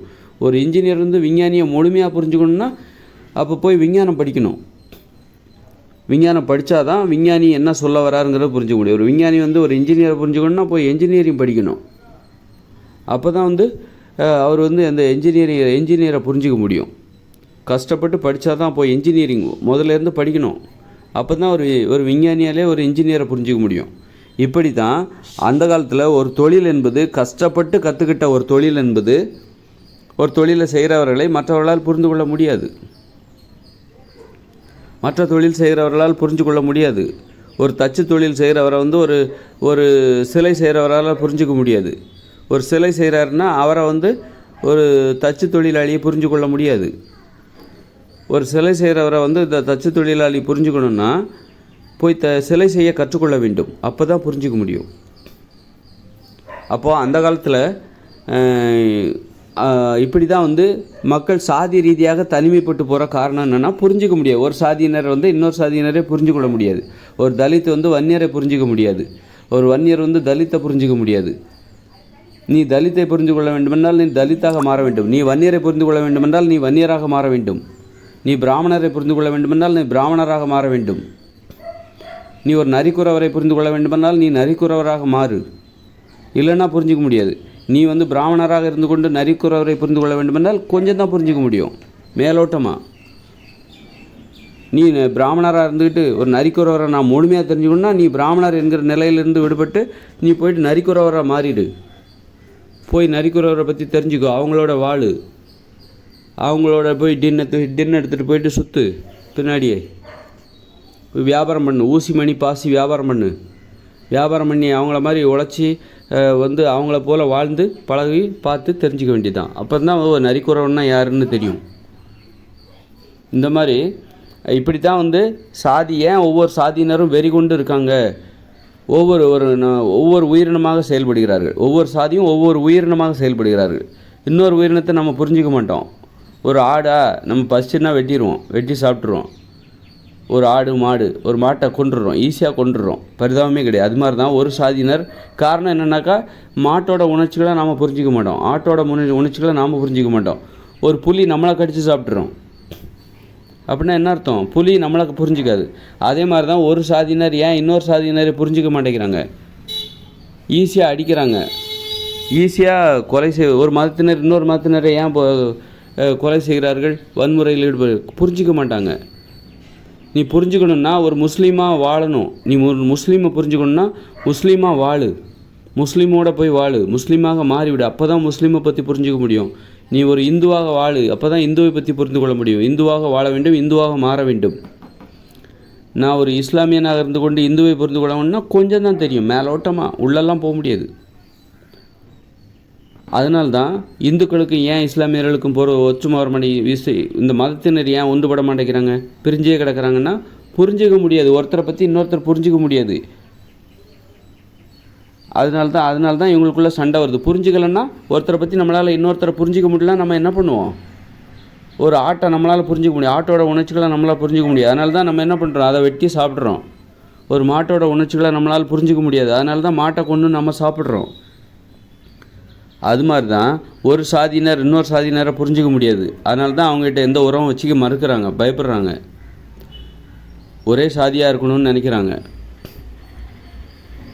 ஒரே சாதியாக இருந்தால் அப்போ இந்த உலகத்தில் உள்ள எல்லாருமே ஒன்றா பழகணும், எல்லாரோடையும் பேசணும், பழகணும், உறவு வச்சுக்கணும், சம்மந்தம் வச்சுக்கணும், நட்பு வச்சுக்கணும், பழகணும், அன்பு செலுத்தணும். அப்படின்னா அதற்கு தடையாக இருப்பது இந்த சாதி, மதம், தொழில், அளவுக்கு அதிகமான அறிவு. அளவுக்கு அதிகமான அறிவு நல்லா கவனிச்சுக்கோங்க. பயிற்சி, அளவுக்கு அதிகமான அறிவு எப்படி வருது? பயிற்சி எடுப்பதால் வருகிறது. பயிற்சி எங்கே கொடுக்கப்படுகிறது? பள்ளிக்கூடங்களில் கொடுக்கப்படுகிறது, கல்லூரிகளில் கொடுக்கப்படுகிறது, பல்கலைக்கழகங்களில் கொடுக்கப்படுகிறது. அந்த காலத்தில் குருகுல கல்வி, சின்ன வயசுலேயே தொழிலே சேர்த்துருவாங்க. நீ இந்த தொழிலை கற்றுக்கோ, நீ அந்த தொழிலை கற்றுக்கோ. அப்புறம் என்ன பண்ணால் தொழில் வழி, குலவழி கல்வி. ஒரு தச்சு தொழில் செய்கிறவர் என்ன பண்ணுவார்? தான் பிள்ளைக்கும் தச்சு தொழில் தான் கற்றுக் கொடுப்பார். தான் பிள்ளையை இன்னொரு வீட்டில் கொண்டு விடுவாரா? விட மாட்டார். ஏன்னா விட்டாக்கா அவங்க எப்படி நடத்துவாங்கன்னு சொல்ல முடியாது. நல்லா சொல்லிக் கொடுப்பாங்களான்னு தெரியாது. நம்பிக்கைக்குரிய ஆசிரியராக இருக்க முடியாது. அவர் ஆசிரியர் நம்மளை விட இவன் மேலே வந்துடுவான் அப்படின்னு சொல்லிட்டு ஒரு தொழிலை கற்றுக் கொடுக்க மாட்டார். ஆனால் ஒரு தந்தை தனது பிள்ளைக்கு கற்றுக் கொடுக்க வாய்ப்பு இருக்கிறது. தனது பிள்ளை தன்னை விட சிறப்பாக வர வேண்டும் என்று ஒரு தந்தை விரும்பலாம். அதனால் குலவழி கல்வியாக மாறியது. தொழில் வழி கல்வி என்பது குலவழி கல்வியாக மாறியது. தனக்கு தெரிந்தது தான் பிள்ளைக்கு கற்றுக் கொடுக்குறாங்க. அப்போ என்ன ஆகுதுன்னா அதில் மிச்சம் வருது நிறைய. இப்போ என் பிள்ளைக்கு நீங்கள் மருத்துவம் கற்றுக் கொடுங்க அப்படின்னு சொல்லிட்டு ஒரு அம்மா அப்பா என்ன பண்ணுறாங்க, இன்னொரு சித்த வைத்தியத்தை கொண்டு என் பிள்ளையை கொண்டு விடும்போது அந்த சித்த வைத்தியருக்கு இவங்க மாதம் உணவு கொடுக்கணும், ஏதாவது கட்டணம் செலுத்த வேண்டும், ஊதியம் கொடுக்கணும். இப்போ குலவழி கல்வி முறைங்கிறது என்ன ஆச்சுனாக்கா, பெற்றோர்கள் தான் பிள்ளைக்கு தனக்கு தெரிந்த தொழிலை கற்றுக் கொடுப்பார்கள். இப்போ என்ன ஆச்சுன்னா மாதம் அந்த பிள்ளைகளுக்கு எதுவும் கொடுக்க தேவையில்லை. அது ஒரு அந்த இன்னொருத்தருக்கு போய் தனது பிள்ளைகளுக்கு கற்றுக் கொடுக்குற அந்த ஆசிரியருக்கு போய் மாதம் இந்த பெற்றோர்கள் போய் கட்டணமோ அல்லது தானியங்களோ உணவோ கொடுக்க வேண்டிய தேவையில்லை. அப்போ அது மிச்சமாகுது. அப்புறம் அந்த பிள்ளைகள் அந்த குடும்பத்தோடு இருக்காங்க, பாதுகாப்பாக இருக்காங்க. அதனால் குலவழி கல்வி என்பது, தொழில் வழி கல்வி என்பது குலவழி கல்வி தான் ரொம்ப பாதுகாப்பானது, அது நல்ல லாபகரமானது. பெற்றோர்களே பிள்ளைகளுக்கு கற்றுக் கொடுப்பார்கள் அப்படி அந்த மாதிரி. அதனால் நம்ம தட்சணையும் தட்சணை, அது குரு தட்சணை கொடுக்க வேண்டிய அவசியம் இல்லை. குரு தட்சணைங்கிறது சேர்க்கும்போது கொடுக்க மாட்டாங்க, மாதம் கொடுக்கணும், வாரம் கொடுக்கணும், அப்பப்போ கொடுக்கணும். அப்போ அது மிச்சமாகுது. குலவழி கல்வி மூலமாக தன் தந்தையை தன்னை பிள்ளைகளுக்கு சொல்லிக் கொடுக்குறார். அதனால் அது மிச்சமாகுது. இந்த குரு தட்சணை என்பது மிச்சமாகிறது. அப்புறம் நம்பிக்கையான ஆசிரியராகவும் இருக்க முடியும். தனக்கு தெரிஞ்சது எல்லாத்தையுமே தனது தந்தை தனது பிள்ளைகளுக்கு கண்டிப்பாக சொல்லிக் கொடுப்பார். தனக்கு பிறகு தான் பிள்ளைகள் தனது இடத்தை நிரப்ப வேண்டும், தன்னை விட வெற்றி பெற வேண்டும், அது பெருமை தரும் அப்படின்னு சொல்லிட்டு அவர் சொல்லிக் கொடுப்பார். இப்படி தான் குலவழி கல்வி அந்த தலைமுறையாக ஒரே குடும்பம் ஒரே தொழிலை செய்வது உருவாகுது. அது மாதிரி ஒரு கூட்டம் உருவாகுது. ஒரே குடும்பம் ஒரே தொழிலை தலைமுறையாக செய்யும்போது அவங்க பிள்ளைகள், அவங்க பேர பிள்ளைகள், அவங்களுடைய உறவினர்கள் எல்லாம் ஒரே தொழிலை செய்வாங்க. இப்படி தான் சாதி உருவாகுது. ஒரு தொழிலை இன்னொரு தொழில் செய்கிறவங்களால புரிஞ்சிக்க முடியாது. இன்னொரு தொழிலை புரிஞ்சுக்கணுன்னா இன்னொரு தொழிலை செய்யணும். இன்னொரு சாதியை புரிந்து கொள்ள வேண்டுமென்றால் இன்னொரு சாதியினர் செய்கிற தொழிலை செய்யணும். அப்போ தான் இன்னொரு சாதியினரை புரிஞ்சு கொள்ள முடியும். இப்போ இன்றைக்கி என்ன நடக்குது அப்படின்னா, முன்னாடி செட்டியாரெலாம் ஒரு தொழிலை பண்ணிகிட்டு இருந்தாங்க, ஆசாரியெல்லாம் ஒரு தொழிலை பண்ணிகிட்டு இருந்தாங்க, தச்சு தொழில் செய்வரெல்லாம் ஒரு தொழிலை பண்ணிகிட்டு இருந்தாங்க, நாடாரெலாம் குறிப்பிட்ட ஏதாவது ஒரு தொழிலை பண்ணிகிட்டு இருந்தாங்க, தேவரெல்லாம் குறிப்பிட்ட ஏதாவது தொழில், மறவர்னால் குறிப்பிட்ட ஒரு தொழிலை பண்ணிகிட்டு இருந்தாங்க. இன்றைக்கி என்னென்னா எல்லா சாதியினரும் எல்லா தொழிலையும் கற்றுக்கிறாங்க, விரும்புகிற தொழில்.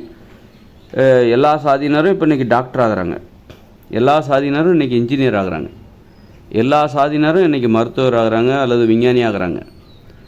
எல்லா சாதியினரும் விருப்பப்படுகிறவர்கள் அவர்களுக்கு. அப்போ இன்றைக்கி என்ன ஆகுதுன்னா, இந்த பழைய சாதிங்கிறது போயிடுச்சு. அப்போ இப்போ ஆசாரிங்கிறவர் யார்?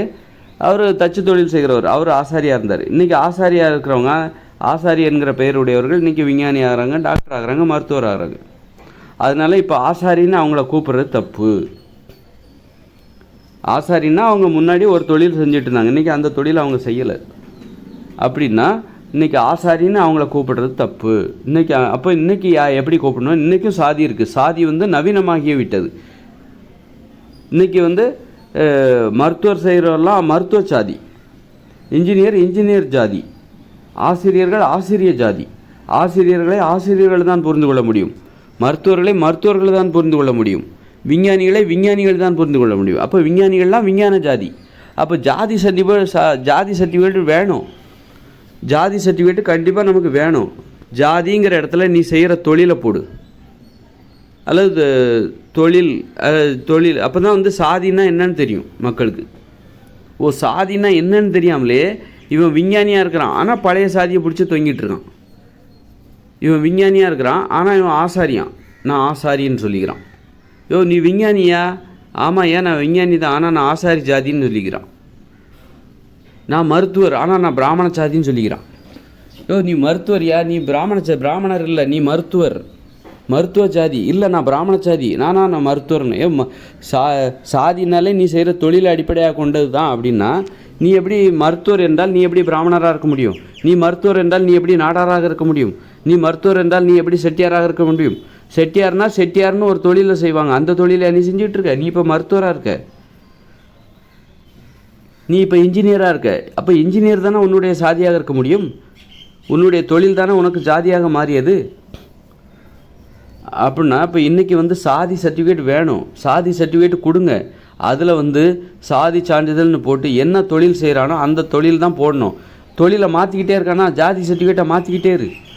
2 வருஷத்துக்கு முன்னாடி நீ மருத்துவராக இருந்தியா, இப்போ வந்து மருத்துவ தொழில் போடி, அப்போ நீ உன்னுடைய சான்றிதழ் என்னது? மருத்துவ சான்றிதழ். இன்றைக்கி மருத்துவம் எனக்கு பிடிக்கல, நான் இன்றைக்கி ரியல் எஸ்டேட் பண்ணுறேன் அப்படின்னா, ரியல் எஸ்டேட் பண்ணுறது உன்னுடைய ஜாதி, உன்னுடைய தொழில் தான் உன்னுடைய ஜாதி அப்படின்னு மாற்று. உடனே அதுக்கு ஒரு சான்றிதழ் வாங்க. அப்போ தான் சாதின்னா என்னன்னு தெரியும் இந்த மக்களுக்கு. சாதின்னா என்னன்னு தெரியும் இந்த மக்களுக்கு. அதனால் சாதி சான்றிதழ். அப்போ தான் சாதினா என்னன்னு தெரியாமலே இன்னும் வந்து அந்த பழமையில் சொல்லி கொடுத்ததை சொல்லுமா கிளிப்புள்ளன்ற மாதிரி பழமை அன்னைக்கு சொல்லி கொடுத்ததை ஒரு நாளும் இடையில அது என்ன ஏது ஏன் எப்படி சொல்கிறீங்கன்னு கேள்வி கேட்கவே இல்லை. தலைமுறையாக கேள்வியே கேட்கல. கேட்டிருந்தா ஏன் கேட்க மாட்டேங்கிறேன்னா பயம். கேள்வி கேட்டால் அப்பா தானே சொல்லி கொடுத்துருப்பாரு, அம்மா அப்பா தானே சொல்லி கொடுத்துருப்பாங்க அந்த நீ என்ன சாதின்னு சொல்லிட்டு. அப்போ வந்து ஏன் இப்போ நீ பிராமண சாதி அப்படின்னு அப்பா அம்மா சொல்லி கொடுத்துருப்பான். இன்றைக்கி அவன் வந்து மருத்துவர் ஆகிட்டான், இன்றைக்கும் நான் பிராமணன்னு சொல்லிகிட்டு இருக்கேன். காரணம் எங்கள் அப்பா அம்மா தான் சொன்னாங்க நான் பிராமணன்னு சொல்லிட்டு.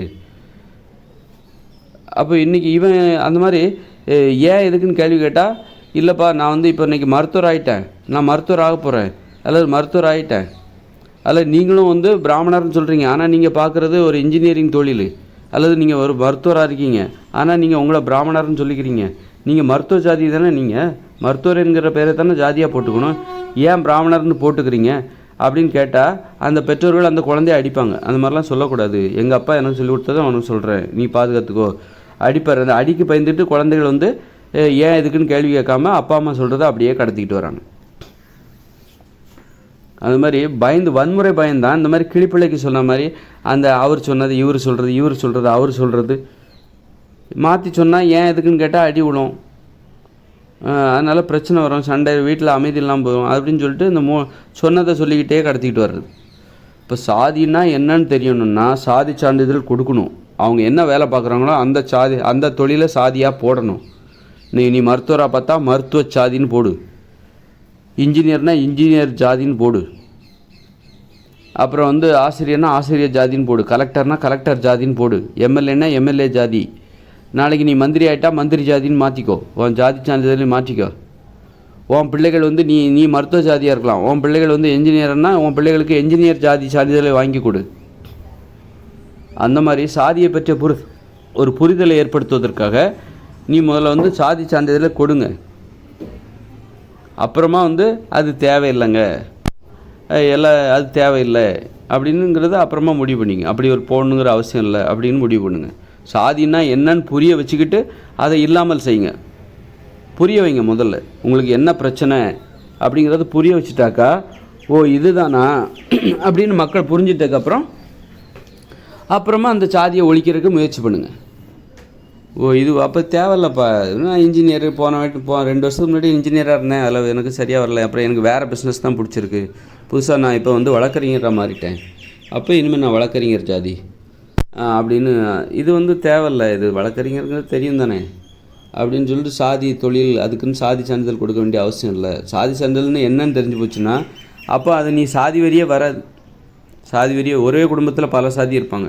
அப்பா வந்து டாக்டராக இருப்பார், அம்மா வந்து இன்ஜினியராக இருப்பாங்க, பையன் 2 பேரும் வந்து விஞ்ஞானியாக இருப்பான், அல்லது இன்னொருத்தர் வந்து ஒரு மோட்டார் இன்ஜினியராக இருப்பார், இன்னொருத்தர் வந்து கவர்மெண்ட்டில் வேலை பார்த்துட்ருப்பார், இன்னொருத்தர் வந்து அரசியல்வாதியாக இருப்பார். இப்படி ஒரே வீட்டில் பல ஜாதி இருக்கும். ஆனால் வந்து ஒரே வீட்டில் பல பேர் இருந்தாலும் பல தொழில் செய்கிறவங்க ஒருத்தர் புரிஞ்சிக்க முடியாது. ஒரு மனைவி இன்ஜினியராக இருக்காங்க, ஒரு கணவன் வந்து டாக்டராக இருக்காருன்னா டாக்டராக இருக்கிற கணவனை வந்து இன்ஜினியராக இருக்கிற மனைவியை புரிஞ்சிக்க முடியாது. பார்த்தீங்களா? ஒரு கணவன் மனைவி தான் இவங்க இருந்தாலும் ஒருத்தர் புரிஞ்சுக்கிறதுல அவ்வளோ கஷ்டம் இருக்கும், போட்டி வரும். அதான் ஒரே துறையில் வேலை பார்த்தா நல்லாயிருக்கும். டாக்டராக இருக்கிறவங்க கணவன் மனைவியாக இருந்தாங்கன்னா 2 பேருமே டாக்டராக இருந்துட்டாங்கன்னா புரிஞ்சுக்கிறது ஈஸி. அப்போ பாருங்களேன், ஒரு கணவன் மனைவியாக இருந்தால் கூட வேறு தொழில் பண்ணால் அவங்களுக்கு இடையில் கருத்து வேறுபாடு வரும், பிரிவு வரும், ஒற்றுமையாக வாழ முடியாது, சந்தோஷமாக வாழ முடியாது, ஒருத்தர் புரிஞ்சிக்க முடியாது, ஒருத்தரோட பிரச்சனைகளை இன்னொருத்தர் புரிஞ்சிக்க முடியாது, ஒருத்தரோட கஷ்டத்தை இன்னொருத்தர் புரிஞ்சிக்க முடியாது, ஒருத்தருக்கு என்ன மாதிரியான கஷ்டம்லாம் இருக்கும், என்ன மாதிரியான அசௌகரியம் ஏற்படும், பிரச்சனைகள் ஏற்படும்னு இன்னொருத்தரால் புரிஞ்சிக்க முடியாது. அதான் ஒரே தொழிலை செய்யணும். அல்லது அப்போ என்ன மாதிரி நம்ம தொழில் பண்ணியிருக்கோம்னா பார்த்த உடனே கற்றுக்கிற எளிதான தொழில். ஏன்னா இது எல்லாமே இப்போ செய்கிற தொழில் எல்லாமே பயிற்சி எடுத்து கற்றுக்கொள்கிற தொழிலாக இருக்கிறது. 5 வருஷம் 6 வருஷம் பள்ளிக்கூடங்களே இருந்துடக்கூடாது, பள்ளிக்கூடங்கள் புத்தகங்களே இருந்துடக்கூடாது. அப்போ தான் இந்த அழிவே நடந்திருக்காது, இந்த போர்களே நடந்திருக்காது, மனுஷங்க எல்லாத்தையும் புரிஞ்சிக்க முடியும். புத்தகங்கள், அதாவது பள்ளிக்கூடங்கள் இதெல்லாம் அதாவது இன்னொருத்தட்ட போய் நீ பயிற்சி எடுத்து நீ எதையும் கற்றுக்கூடாது, போய் பயிற்சி எடுத்து எதையும் கற்றுக்கூடாது. அந்த காலத்தில் குருகுல கல்வி, குலக்கல்வி, தொழில் கல்வி இருந்தது. இன்றைக்கி பள்ளிக்கூடம். அன்றைக்கும் பயிற்சி எடுத்து தான் கற்றுக்கிட்டாங்க. அப்பா கிட்ட வந்து பிள்ளை வந்து அப்பா செய்கிற தொழிலை பல வருஷம், ஒரு 4-5 வருஷம் 10 வருஷம் வேலை செஞ்சு தான் கற்றுப்பான் அந்த பையன். அப்போ அன்றைக்கும் வந்து அந்த பயிற்சி எடுத்து தான் கற்றுக்கிட்டாங்க, கடுமையாக பயிற்சி எடுத்து தான் ஒரு தொழிலை கற்றுக்கிட்டாங்க. ஏன்னா அன்றைக்கும் தொழில் கஷ்டமாக தான் இருந்துச்சு. கோயில்களை கட்டுவது அதெல்லாம் பல வருடம் பயிற்சி எடுக்கணும், அப்போ தான் அந்த தொழிலை செய்ய முடியும். அப்போது பல வருடம் பயிற்சி எடுத்து கற்றுக்கொள்கிற ஒரு தொழில் தான். அன்றைக்கி பல தொழில்கள் இருந்து ஒவ்வொரு தொழிலையும் பல வருடம் கற்றுக்கணும், பல வருடம் பயிற்சி எடுக்கணும். அதனால் ஒவ்வொரு தொழில் செய்கிறவங்களையும் இன்னொரு தொழில் செய்கிறவங்களால புரிஞ்சிக்க முடியாது. அப்போ இன்றைக்கி மனிதர்கள் ஒருத்தர் இன்னொருத்தர் புரிஞ்சிக்க மாட்டேங்கிறாங்க. ஒரு இஸ்ரேல்லையோ பாலஸ்தீனத்துலேயோ அவங்க படுற கஷ்டத்தை இன்றைக்கி நாம் வந்து புரிஞ்சிக்க மாட்டேங்கிறோம் நமக்கு. ஏன்னா அது பழக்கமாகி போச்சு. பக்கத்துலேயே இருக்கிறாங்க அவங்க இன்னொரு சாதியினர், அவர்களை நம்ம புரிஞ்சிக்க மாட்டோம். இன்னொரு சாதியினர் என்கிற பேரை சொல்லி அவர்களின் உணர்வுகளை நம்ம புரிஞ்சுக்கிறது கிடையாது. அப்போ அதுக்கு இங்கே வந்து சாதி தடையாக இருக்குது, மொழி தடையாக இருக்கிறது, நம்ம செய்கிற தொழில் தடையாக இருக்கிறது. அதனால் எப்போவுமே வந்து கஷ்டப்பட்டு பயிற்சி எடுத்து நம்ம எந்த இதையும் கற்றுக்கிட்டோம் அப்படின்னா, இப்படி ஒவ்வொருத்தரும் ஒவ்வொரு தொழிலை கற்றுக்கிட்டாங்கன்னா ஒவ்வொரு தொழிலை சார்ந்தவர்களும் இன்னொருத்தரை புரிஞ்சிக்க முடியாது. அப்போ எல்லாருடைய பிரச்சனையும் எல்லாரும் புரிஞ்சுக்கணும் அப்படின்னா மனுஷங்க மென்மையானவர்களாக இருக்கணும். பார்த்த உடனே கற்றுக்கிற தொழிலை தான் செய்யணும். ஒரு தொழிலை கஷ்டப்பட்டு செய்யவே கூடாது. பார்த்த உடனே கற்றுக்கிற தொழில் வேணால் 1 நாள் 2 நாள் எடுத்துக்கலாம், அவ்வளோதான், முடிஞ்சு போச்சு. அந்த தொழிலை கற்றுக்கிட்டாச்சு. பல வருடம் கற்றுக்குறாங்க. இன்றைக்கி ஒரு தொழிலை செய்கிறதுக்கு தான் 1ஆம் வகுப்பு 2ஆம் வகுப்பு 10ஆம் வகுப்பு 12ஆம் வகுப்பு காலேஜ் எவ்வளோ வருஷம், அதுக்கப்புறம் அந்த தொழில் சார்ந்த படிப்பு, காலேஜ் முடிச்சதுக்கப்புறம் அந்த தொழில் சார்ந்த படிப்பு, இப்படி கற்றுக்கிட்டால் தான் ஒரு தொழிலே செய்ய முடியும். இத்தனை வருஷம் பல வருடங்கள் 15 வருஷம் கற்றுக்கிட்டால் தான் ஒரு தொழிலே செய்ய முடியும். அதனால தான் ஒவ்வொரு தொழிலை சார்ந்தவங்களையும் இன்னொருத்தரால் புரிஞ்சிக்க முடியல. ஒவ்வொரு தொழிலை சார்ந்தவங்களும் அந்த தொழிலுக்குள்ளே போயிடுறாங்க, தொழிலுக்குள்ளே மூழ்கிறாங்க, தொழில் பற்றியே சிந்திக்கிறாங்க. எனி டைம் அந்த தொழிலை பற்றியே சிந்தனை ஓடிக்கிட்டு இருக்குது. ஒரு ஓவியர் ஓவியத்தை பற்றியே சிந்திச்சுக்கிட்டு இருக்காரு. ஓவியர் என்கிற அந்த கண்ணாடி வழியாக தான் இந்த உலகத்தை பார்க்குறாரு. ஒரு கவிஞர் என்கிற கண்ணாடி வழியாக அந்த உலகத்தை பார்க்குறாரு. ஒரு இன்ஜினியருங்கிற கண்ணாடி வழியாக அந்த உலகத்தை பார்க்குறாரு. ஒரு மருத்துவ கண்ணாடி போட்டுக்கிட்டு இந்த உலகத்தை பார்க்குறாரு. அப்படி இல்லாமல் எல்லாரும் மனிதத்தன்மை என்கிற கண்ணாடியை போட்டுட்டு இந்த உலகத்தை பார்க்கணும்னா முதல்ல இந்த மாதிரி பயிற்சி எடுத்து நாம் கற்றுக்கிற அந்த திறமையை நம்ம மறக்கணும். பல வருடம் ஒரு பயிற்சி எடுத்தால் தான் நீ மருத்துவர் என்கிற இந்த கண்ணாடியை மாட்ட முடியும். பல வருடம் பயிற்சி எடுத்தால் தான் நீ இன்ஜினியருங்கிற கண்ணாடியை மாட்ட முடியும். முதல்ல அதெல்லாம் தூக்கி போடுங்க. மனிதத்தன்மை என்கிற கண்ணாடியை மாட்டுங்க. நீங்கள் மனுஷங்களாக இருங்க. நீங்கள் பயிற்சி எடுத்து நீங்கள் ஒன்றை கற்றுக்கிட்டிங்கன்னா நீங்கள் உங்களை வந்து மனுஷன் சொல்லுவீங்களா, இன்ஜினியர்னு சொல்லுவீங்களா? நீங்கள் பல வருடம் பயிற்சி எடுத்து நீங்கள் மருத்துவர் என்கிற பட்டத்தை பெறுகிறீர்கள். எப்போதும் உங்களை நீங்கள் மருத்துவராக தான் உணர்வீங்க. நான் ஒரு டாக்டர்னே நினச்சிட்டே இருப்பீங்க. ஏன்னா பல வருடம் நீங்கள் அதற்காக பயிற்சி எடுத்துருக்கீங்க. அந்த எண்ணத்தை உருவாக்குவதற்கு நான் ஒரு டாக்டர் அப்படிங்கிறத உருவாக்குறதுக்காக நீங்கள் பல வருடம் பயிற்சி எடுத்துருக்கீங்க. அந்த பயிற்சியில் நீங்கள் ஒரு மனுஷங்கிறத மறந்துடுறீங்க. நீங்கள் ஒரு மனிதத்தன்மை உடையவர், மனுஷங்கிறத நீங்கள் ஒரு மனித உயிர் என்பதை மறந்து விடுகிறீர்கள். நீங்கள் ஒரு மனுஷிங்கிறத மறந்துடுறீங்க. எப்போ பார்த்தாலும் ஆண்களே குறித்து மனுஷங்கிற வார்த்தையை பயன்படுத்தக்கூடாது. எப்போ பார்த்தாலும் ஆண்களுக்கே சொல்லிகிட்டு இருக்கிற மாதிரி பெண்களும் இருக்கிறாங்க தானே. அதனால் நீங்கள் ஒரு மனுஷிங்கிறத மனித உயிர் என்பதை மறந்து விடுகிறீர்கள். நீங்கள் இன்ஜினியருக்காக கற்றுக்கிட இன்ஜினியரிங் கற்றுக்கிறதுக்காக நீங்கள் காலேஜுக்கு போகிறீங்க, அப்புறம் ப்ராக்டிஸ் பண்ணுறீங்க. ப்ராக்டிஸ் பண்ணி கடைசியில் இன்ஜினியருங்கிறத நீங்கள் மனசில் பதிஞ்சிருது. நீங்கள் ஒரு நீங்கள் ஒரு மனுஷன் அப்படிங்கிறத மறந்துடுறீங்க. நீங்கள் ஒரு மனித உயிர் என்பதை மறந்து விடுகிறீர்கள். நீங்கள் ஒரு இன்ஜினியர்னு நினச்சிக்கிறீங்க. பல வருடம் பயிற்சி எடுத்து நீங்கள் ஒரு வக்கீல்னு நினச்சிக்கிறீங்க. சட்டக்கல்லூரியில் போய் படித்து அப்புறம் ப்ராக்டிஸ் பண்ணி கடைசியில் பார்த்தா உங்கள் மனசில் நான் ஒரு வக்கீல், நானும் வக்கீல் ஆகிட்டேன், நானும் கோர்ட்டுக்கு போகிறேன் அப்படின்னு சொல்லிட்டு கடைசியில் பார்த்தீங்கன்னா நீங்கள் ஒரு மனுஷங்கிறத மறந்துடுறீங்க. யார்கிட்ட கேட்டாலும் நீங்கள் யார்? நான் ஒரு வக்கீல், ஐ எம் அட்வொகேட் அப்படின்னு சொல்லிக்கிறீங்க. நான் ஒரு மனுஷன்னு யாருமே சொல்கிறதில்ல. மனுஷனாக இருக்கிறவங்க கண்டிப்பாக யாருமே இன்ஜினியராகவோ டாக்டராகவோ அட்வொகேட்டாகவோ இருக்க முடியாது. மனிதத்தன்மை இழந்தால்தான் நீங்கள் இந்த பயிற்சியின் மூலம் நீங்கள் எதை கற்றுக்கொள்கிறீர்கள் என்றால் மனிதத்தன்மையோடு இருப்பதை இழக்கிறீர்கள். மனிதத்தன்மையை இழக்க கற்றுக்கொள்கிறீர்கள். இந்த பயிற்சி உங்களுக்கு எதை கற்றுக் கொடுக்கிறது என்றால் மனிதத்தன்மையை இழக்க கற்றுக் கொடுக்கிறது. இந்த ஒரு மருத்துவர் மனிதத்தன்மைன்னா என்ன? மென்மையான தன்மை. மனிதத்தன்மைன்னா என்ன? மென்மையான தன்மை. ஒரு காயத்தை பார்த்தாலே பயப்படணும். ஒரு கொடூரமாக ஒருத்தர் ரோட்டில் அடிபட்டு செதஞ்சு போய் கிடக்கிறாரு, நிறைய பேர் கூட்டமாக இருக்காங்க. அதை பார்க்குறக்கே நீங்கள் பதறணும். ஐயோ அந்த மாதிரி எதுவும் நடந்துடக்கூடாது அப்படின்னு நீங்கள் நினைக்கணும். அந்த மாதிரி காட்சியை நான் பார்க்கவே மாட்டேன் அப்படின்னு சொல்லிட்டு போகணும். அதுதான் மனிதத்தன்மை. எக்காரணம் கொண்டும் அந்த மாதிரி காட்சியை நீங்கள் பார்க்க அதான் அப்படி சொல்ல முடியாது. அதுக்காக ஒரு விபத்தில் சிக்கி கிடக்கிறாரு, உதவிக்கு ஆள் இல்லாமல் கிடக்கிறாரு, அப்படி இருக்கும்போது நம்ம போய் உதவி பண்ணணும். பார்க்கவே முடியலன்னா கூட அதையும் சகிச்சுக்கிட்டு நீங்கள் அவருக்கு உதவி செய்யணும். உதவி செய்கிறதுக்கு ஆள் இருக்காங்க அப்படின்னா நம்ம தேவையில்லை அப்படின்னா நம்ம போயிட்டுருக்கலாம். ஆனால் இப்போ அப்படி அப்புறம் அந்த மருத்துவர்களை பார்க்க ஒரு காயத்தை பார்க்குறதுக்கே பயப்படணும். நீங்கள் ஒரு காயத்தை பார்க்குறதுக்கே நீங்கள் பயப்படணும். உங்கள் உடம்புல ஒரு காயம் வந்துட்டாலே அதை பார்க்குறதுக்கே நீங்கள் பயப்படணும். அதுதான் அடிப்படை. அப்போ தான் நீங்கள் மற்றவங்க உடம்புலையும் ஒரு காயம் வரக்கூடாதுன்னு நினைப்பீங்க. உங்கள் உடம்புலேயே நீங்கள் காயம் வந்தால் பரவாயில்ல, நீங்கள் ரசிக்கிறீங்க, பாடுறா எவ்வளோ பெரிய காயம் அப்படின்னீங்கன்னா மற்ற உடம்புலேயும் அதுதான் தேடுவீங்க. அந்த மாதிரி நீங்கள் பயப்படுற ஒருத்தராக இருந்தால் நீங்கள் எப்படி மருத்துவராக முடியும்? நீங்கள் எப்படி எம்பிபிஎஸ் ஆக முடியும்? மனிதத்தன்மை, அதுதான் மனிதத்தன்மை. ஒரு காயத்தை பார்த்தாலே பயப்படணும். அதுதான் ஒரு மனிதத்தன்மை. அந்த மனிதத்தன்மை இழந்தால் தான் நீங்கள் ஒரு டாக்டர் ஆக முடியும். நீங்கள் ஒரு டாக்டர்னால் என்ன பண்ணுவார்? இதய ஆப்ரேஷன், உங்கள் இதயத்தை கீறணும், நெஞ்சை புழக்கணும், அந்த மார்பல்பு உள்ளே தெரியும், முதல்ல மேலே ஒரு கோடு கத்தியை வச்சு கூர்மையான கத்தியால் ஒரு கோடு உள்ளுக்குள்ளே மார்பல்பு தெரியும். மார்பல்பை உடைக்கணும், ட்ரில் போட்டு உடச்சி உள்ளுக்குள்ளே ஒரு இதை வச்சு ரெண்டாக மெதுவாக மெதுவாக சுற்றுங்க, அது விரியும், உடையும், கீரல் போட்டுருவாங்க, மார்பல்மே கீறிடுவாங்க. அப்புறமா ஒன்றா வச்சு அது இணைச்சி பிளேட்டு போடுவாங்க. இப்போ கொஞ்சம் கூடுதல் டெக்னாலஜி வந்துருச்சு. அப்போது ஒரு டாக்டராக இருக்கிற ஒரு மனுஷனாக இருக்க முடியாது, மனுஷங்களாக இருக்க முடியாது. மனிதத்தன்மை இழந்தால் தான் நீ டாக்டர் ஆக முடியும். அதுதான் அவங்க அந்த பயிற்சியில் கற்றுக்கிறாங்க. பயிற்சி எதை கற்றுக் கொடுக்கிறது? மனிதத்தன்மை இழப்பதற்கு கற்றுக் கொடுக்கிறது. அதனால தான் அந்த பயிற்சி முடித்தோடனே நான் ஒரு டாக்டர் ஆகிட்டேன், நான் எப்போ பார்த்தாலும் அவர் டாக்டர்னு நினச்சிட்டு டாக்டருங்கிற கண்ணாடி வழியாக தான் இந்த உலகத்தை பார்ப்பார். வன்முறை கண்ணாடி அது. நீ ஒரு இன்ஜினியர் வழியாக இன்ஜினியருங்கிற கண்ணாடி வழியாக நீ பார்க்கும்போது அது வன்முறை கண்ணாடியாக வன்முறை பார்வை இது.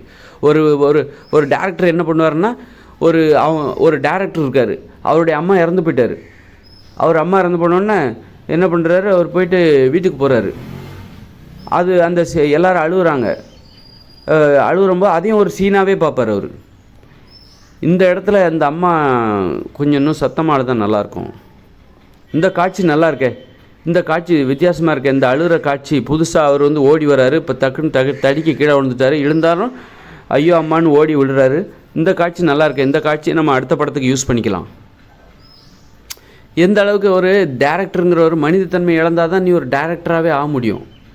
மனிதத்தன்மை இழந்துட்டு ஒரு மனிதன் பேசுகிறாங்க. மனிதத்தன்மையை பற்றி படத்தில் பேசிக்கிட்டு இருப்பார். பார்த்தீங்களா? எவ்வளோ பெரிய முகமுடி பாருங்கள், எவ்வளோ பெரிய வேஷம் பாருங்கள். மனிதத்தன்மை மனிதத்தன்மை இழந்துட்டு ஒரு மனிதத்தன்மையை பற்றி பேசிகிட்டு இருப்பார் படத்தில், தன்னுடைய படத்தில். இப்படி தான் ஒவ்வொருத்தரும். ஒரு மருத்துவர் மனிதத்தன்மையை பேசுகிறார் பாருங்கள். ஒரு காயத்தை பார்த்தாலே பயப்படணும், அதான் மனிதத்தன்மை. அந்த மனிதத்தன்மை இழந்தால் தான் நீ டாக்டர் ஆக முடியும். அப்போ டாக்டர் ஆகிட்டு கபாலத்தெல்லாம் திறந்து மூளையில் ஆப்ரேஷன் பண்ணுறது, இதயத்தில் ஆப்ரேஷன் பண்ணுறது, குப்புற படுக்க போட்டு முதுகெலும்பில் ஆப்ரேஷன் பண்ணி முதுகெலும்பில் ஏதாவது அந்த அடுக்குகளில் ஏதாவது ஓட்ட கிட்ட இருக்கா பிரச்சனை இருக்கா சரி பண்ணுறது, அப்புறம் பிடிச்சி தச்சு வைக்கிறது, தச்சுட்டு மனிதத்தன்மையை பற்றி பேசுகிறது. இது பாருங்கள், மனித அப்படின்னு அன்பை பற்றி பேசுகிறது. ஒரு டாக்டர் வந்து அன்பாலாம் இருக்க முடியாது. அன்பாக இருந்துட்டால் நீ ஒரு டாக்டராகவே இருக்க முடியாது. மனிதத்தன்மையோடு இருந்தால் நீ டாக்டராகவே இருக்க முடியாது. எது மேலானது? டாக்டராக இருக்கிறதா மனிதத்தன்மை தான் ரொம்ப கஷ்டம். மனிதத்தன்மையை பாதுகாக்கணும். சின்ன வயசில் எல்லோரும் மனிதத்தன்மையோடு தான் இருக்கிறாங்க. அப்புறம் தான் உங்கள் கருத்தை பதிய வைக்கிறாங்க. நீ டாக்டர் ஆகணும், நீ இன்ஜினியர் ஆகணும், நான் விஞ்ஞானியாக போகிறேன் அப்படிங்கிற அந்த கருத்து தான். அதுக்கு என்ன பண்ணணும்? அதுக்கு பயிற்சி எடுக்கணும். அறுவை சிகிச்சை செஞ்சு பழகணும். ரத்தத்தை பார்த்து பயப்படக்கூடாது. அது ஒரு அவ்வளோதான். அது ஒரு சிவப்பு நிறத்தில் வர்ற ஒரு தண்ணி, ஒரு திரவம், சிவப்பு நிற திரவம். அது நீ பயப்படாத. நீ ஒரு டேரக்டராக இருக்கணும், சினிமா டேரக்டராக இருக்கணும்னா எல்லாத்தையும் பாரு. நீ அடி இப்போ ஹீரோ வருவாருங்க, அப்படியே அடித்து சும்மா அப்படி நெஞ்சில் ஓங்கிட்டு ஒரு முட்டியை மடக்கிட்டு ஒரு குத்துங்க, ஒரு இடிங்க. அந்த வில்லன் அப்படி விழுவார். அங்கே விழுந்து அவரை தூக்கிட்டு கயிறு கட்டி தூக்கி அந்த அட்டையில் மோத வைங்க. அப்படி இங்கே குத்தி அங்கே கத்தியை வெளியிடுங்க. அப்போ தான் நல்ல வருமானம் வரும். இங்கே குத்தி அப்படி கழுத்தில் குத்துங்க. இந்த கழுத்தில் ஒரு பக்கத்தில் குத்தி இந்த பக்கம் கத்தியை கொண்டு வந்துடுங்க. ஆக்ரோஷமாக இருக்கணும். இந்த ஆங்கிளில் ஷாட் வைங்க. ஷார்ட்டை இந்த ஆங்கிளில் வைங்க. தலையில் வந்து நடு மண்டையிலேருந்து ஒரு கத்தியை குத்துங்க. குத்தி உள்ளே இறக்குங்க. ஆன்னு வாயை திறக்கும்போது உள்ளேருந்து அந்த கத்தி வெளியே வரணும். வாய்க்குள்ளேருந்து அண்ணாக்கிலேருந்து அந்த கத்தி வெளியே வரணும். அந்த மாதிரி பண்ணுங்கள். இல்லைன்னா பின்பக்கமாக குத்துங்க.